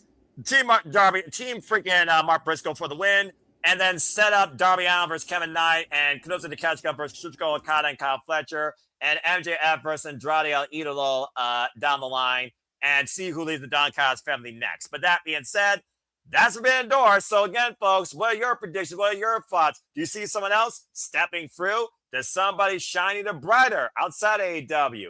Who goes all in and does redemption cause for revenge, ascension, or a whole different level of a whole different dynamic of progression? All these and so much more of what ifs to figure out starts this Sunday at Forbidden Door. And me and Ash will be calling it live here at the Sid Baba Studio. So stay tuned for more on that. But with that being said, thank you so much once again, everybody, for tuning in. Let's go ahead and do our plots and get the fuck out of here and get some sleep before we go any further into this insane madness that is an AEW pay-per-view that we all thrive off of, or at least I do, because I'm crazy. Dave, an absolute pleasure having you participating for the first time ever. May it not be your last. Please tell where the people can find you and connect with you and what you do. Thank you. No, definitely. I'd love to be on again. And it was, again, nice seeing you and JJ. And JJ seen me a lot in the last week. And it's great meeting Ash and Emmanuel and Nick, of course. Happy to be on anytime. But you can find me on our buddy Gino's wrestling station, Major Push Wrestling, which Noah does a great prediction show with him after the review of everything of the prediction league. Afterwards, son nodq.com, and a big shout out to Aaron Rift. If it wasn't for him, I would have been had the pleasure of meeting JJ and Noah and a lot of the other gang that we hang with, and it's a great community of wrestling. And again, I appreciate you guys for having me on, and thank you so much. Yeah, it's an absolute pleasure, Dave. And thank you again, and continue to just keep enjoying life and enjoying wrestling. And you're always welcome back or anytime on Silly Predicting. If you want to go to bed or get your birds some rest, you're more than welcome to disconnect, by the way, too, as we just conclude these shenanigans. Thank you so much again. I'm on vacation. I'll say to you, I'm on vacation. All right, good deal. I welcome that too, but I always know, again, based on people's times, we all need Z's, and I literally got to get up for work in 5 hours, but this is my dedicated madness to this forum that I love doing. So again, thank you. Emmanuel, you pull the Emmanuel card again, as you do on every occasion. The day that you're on Sleeping Dinner that you don't do it, that's the day it's officially retired. Go ahead and tell where the people can find you, engage with you. When did I even agree with that statement? I made it official. I'm the damn host here. Anyways, you can find me at Interactive Games and Movies. Hopefully, you two could be nice. Like, give me something. Like, don't just say, no. Yeah, don't say, it's blocked. It's copyrighted. Because, and I'm not showing anything. It's just me watching the movie. So work with me, YouTube. Like, and the other channels get away with it. They actually show footage. What's up with that? What's up with that? Freaking pulling a Yeah. hurricane. But you can also find me at Facebook at Emmanuel Dominguez, EDM7324 at Instagram. You can follow my my sister Arlene Dominguez on Facebook, Arlene Dominguez on Instagram, and ADM72244 at the X. And I can say that right now because she's at work, so she can't beat me up, and it's not in the vicinity. Watch, the chocola's going to fly into the frame here any moment. No, she's actually not here, so. Okay, fair enough. All right. Thank you, Emmanuel. Ash, as always, appreciate your baddie takes.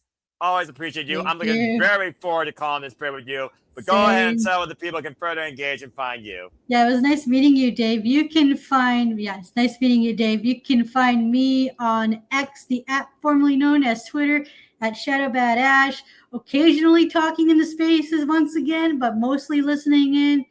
And subscribe to my YouTube channel at Baddie for Wrestling. Don't be a dickhead. There it is. Thank you, Ash. I appreciate that. Yeah, and again, because Dave did mention it, shout out to my fellow statistician analysis breakdown bruv in Papagino. Follow in Papagino 17 a day on the YouTube. The major push, particularly breakdown in the Rocket League all summer long. Follow Papagino today. Appreciate you, bruv. See you Monday evening for NOC. All right. Thank you, Ash. Now, let's go ahead and put the rest of the crew here. Shout out first and foremost to the Rage Wrestling Walter Cruz, Mr. Reliable. You saw him in the chat. Let's get to 300 and let's go ahead and kill his liver, crazy son of a bitch, as he and his missus will have hot stuff and hot wings, and I will MC the madness that ensues inside their guts. Burning desires, apparently, by that man. So subscribe today to Rage Wrestling, Walter Cruz, there you see it, on the X, Walter Alex Cruz, and the mothership, if you will, the Rage of Wrestling. That being said, also check out our other queen of the SRS here, Thekla. When it's wrestling time at Raiders of Wrestling on YouTube, on Twitch, and Thekla on the X, Thekla _, by the way. Don't forget it. I feel like I said that before in a bygone life. And as you saw by the tag we had earlier, if you want more anime, pop culture reference, or a Mighty Morphin take, follow her new venture at PC Powerbomb. That is Pop Culture Powerbomb on the X today. And stay tuned when, of course, her podcast forum launches and brings you further pop culture outlooks and fun takes. It's sure to be a mighty fun time. Guests will likely be included, not me. I'm hashtag anti-pop culture if you haven't figured it out already. All right. Well, that being said, let's go ahead and bring JJ to the soiree. One of the other hardworking men here. Again, I call him brand ambassador. I call him literally a pioneer of the family. I also call him, once again, he is the renegade of wrestling for a reason. Damn it. JJ, go ahead and plug and tell where the people can find you, despite your graphic. That still annoys me because, again, I would never believe in it. Under credit, glass closed down. Well, hold on. Before you go throwing up that graphic, in honor of the show that we predicted tonight, I say we go a little bit old school. You know what? That's fair. There it is. Dave's never seen that, probably. He's never seen either one, but, you know. No, I haven't. That's from last year. You can find me on X at ROWJJ Williams or Casa D18 Studio. You can find me on YouTube at Casa D18 Studios with an S on YouTube, no S on X.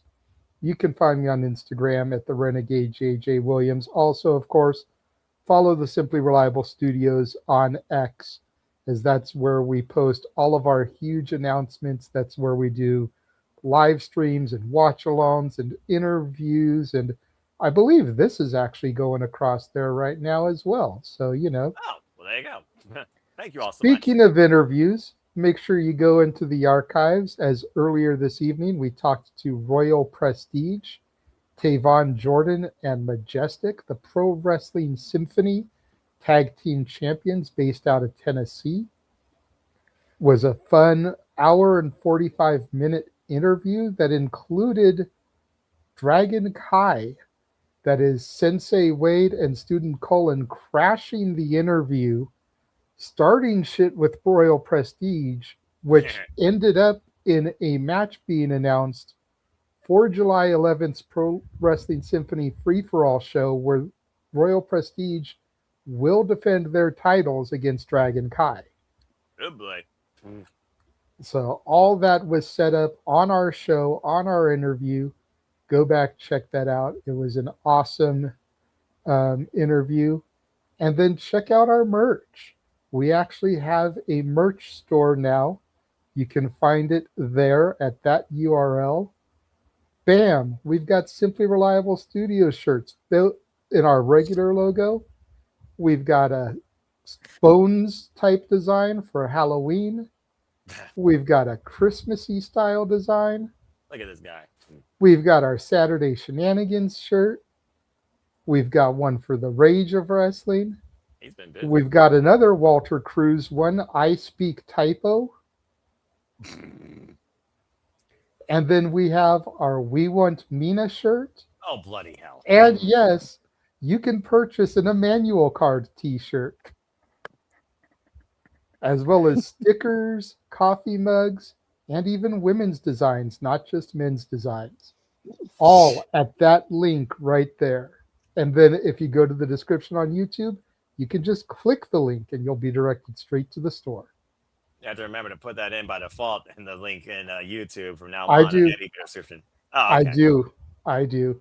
And All then right. because he's not here and he never remembers anyway, check out Nick's wife's IG, feeling.book, where she reviews some, we'll just call them, for lack of a better term, trashy romance novels. I would be kind of say exotic, but I mean, But that is more accurate. feeling.book is her IG. Nick never remembers it, but God damn it, we're going to put her over. Yeah, she's as much of a member of the Super Studios family as Nick himself. All right. Maybe even more of one, because she's more tolerable.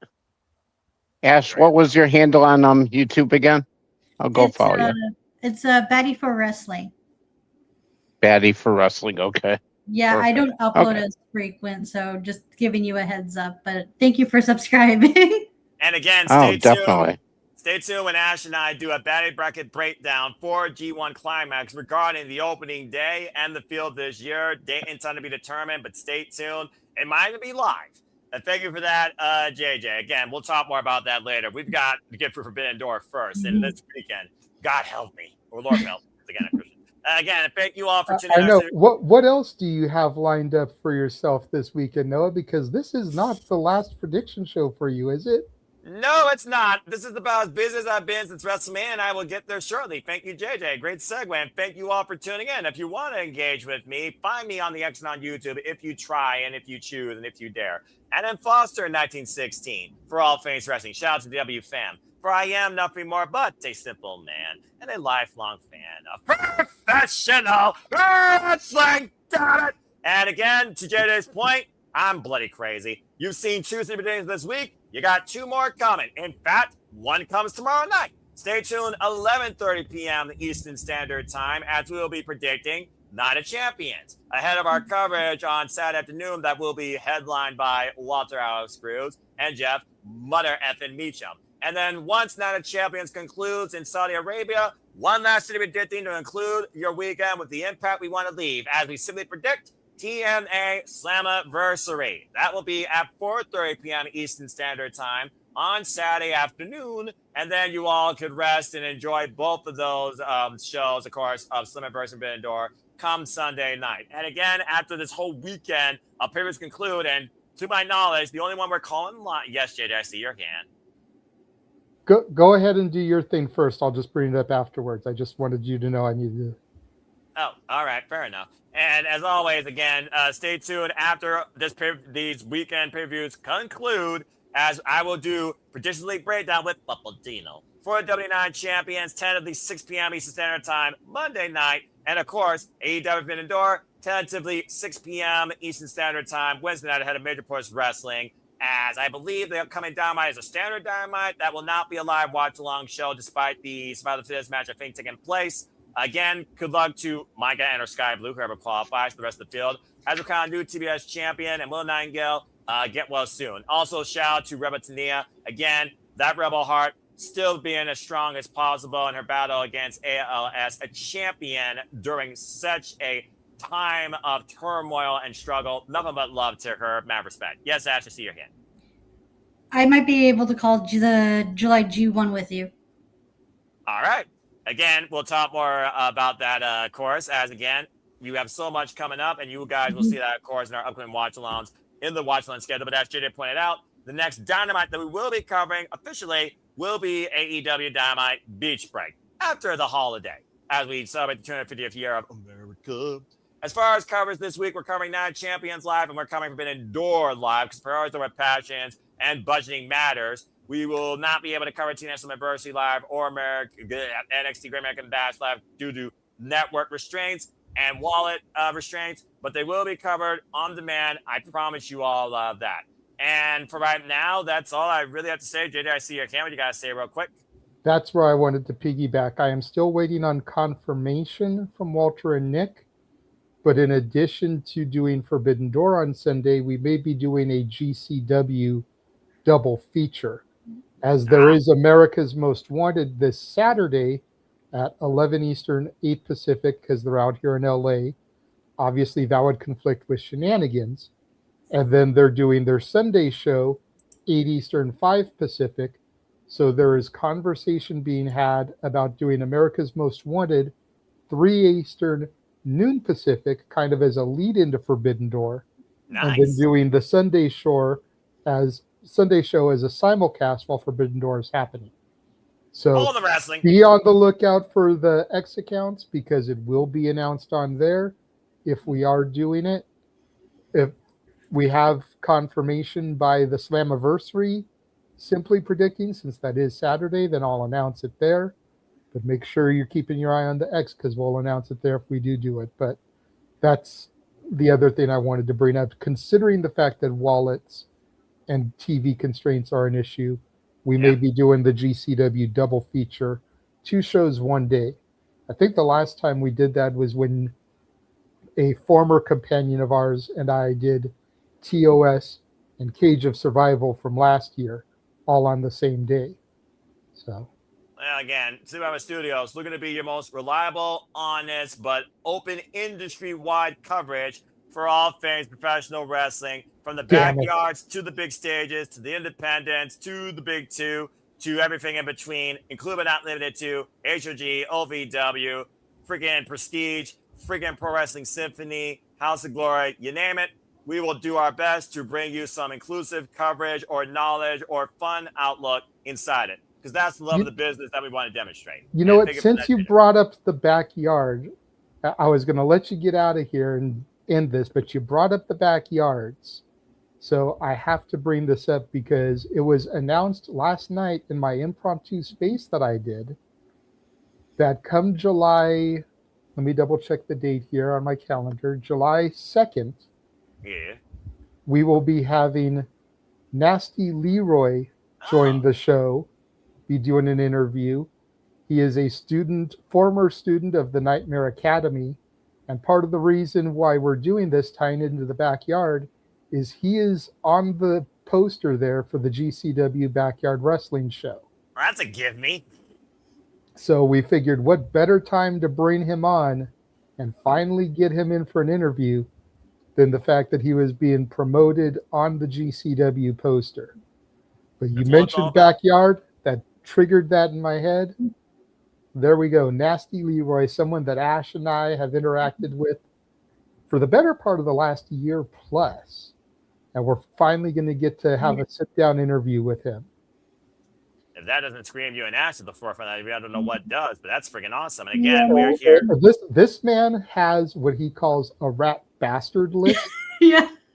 Which is all the wrestlers that he has issues with, most of them on a personal level, kind of like in the Bucks.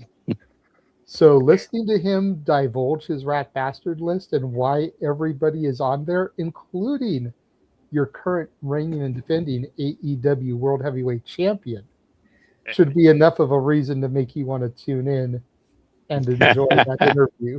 Yeah, Leroy's rat bastard list is very similar to Cornette's shit list, and Leroy's always in the spaces. He's a frequent guest in all of our spaces, so check him out for the interview. Nasty Leroy's a cool person. Like Yeah. I mentioned cool. yesterday that the Bucks are on my rat bastard list, and he was like, "You have a rat bastard list too?"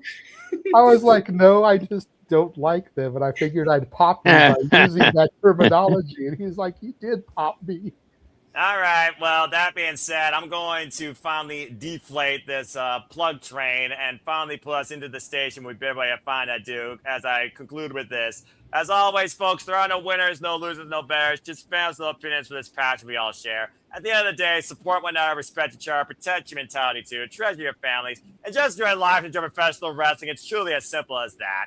With that being said, thank you so much for tuning in, whether you watch this live for the whole time or some of the time, or you're watching it on demand, because you all continue to make this possible. Cheers to 175 episodes of this. Thank you so much. Please like, subscribe, comment, and tell a friend. Hit the bell as we go live on any of the channels here across the C-Level Studios.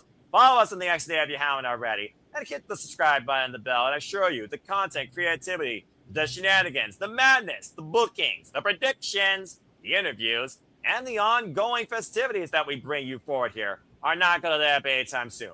What is going to finally let up is all of us on your screen as I bid you all now a fine adieu. And shout out to the 25 of you so far putting in predictions, including people on screen. Of course, you all will have the form sent to you privately. And it will be in the comment section down below after these feeds concludes, if y'all haven't done it already, for those that have tuned in.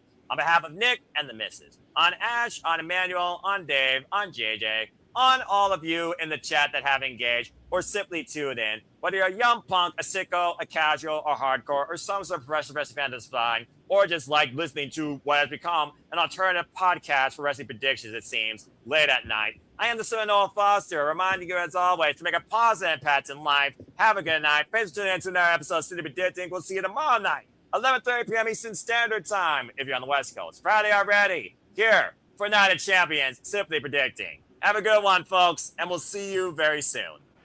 Well, my rap buster, this is John Cena and Juan Cena.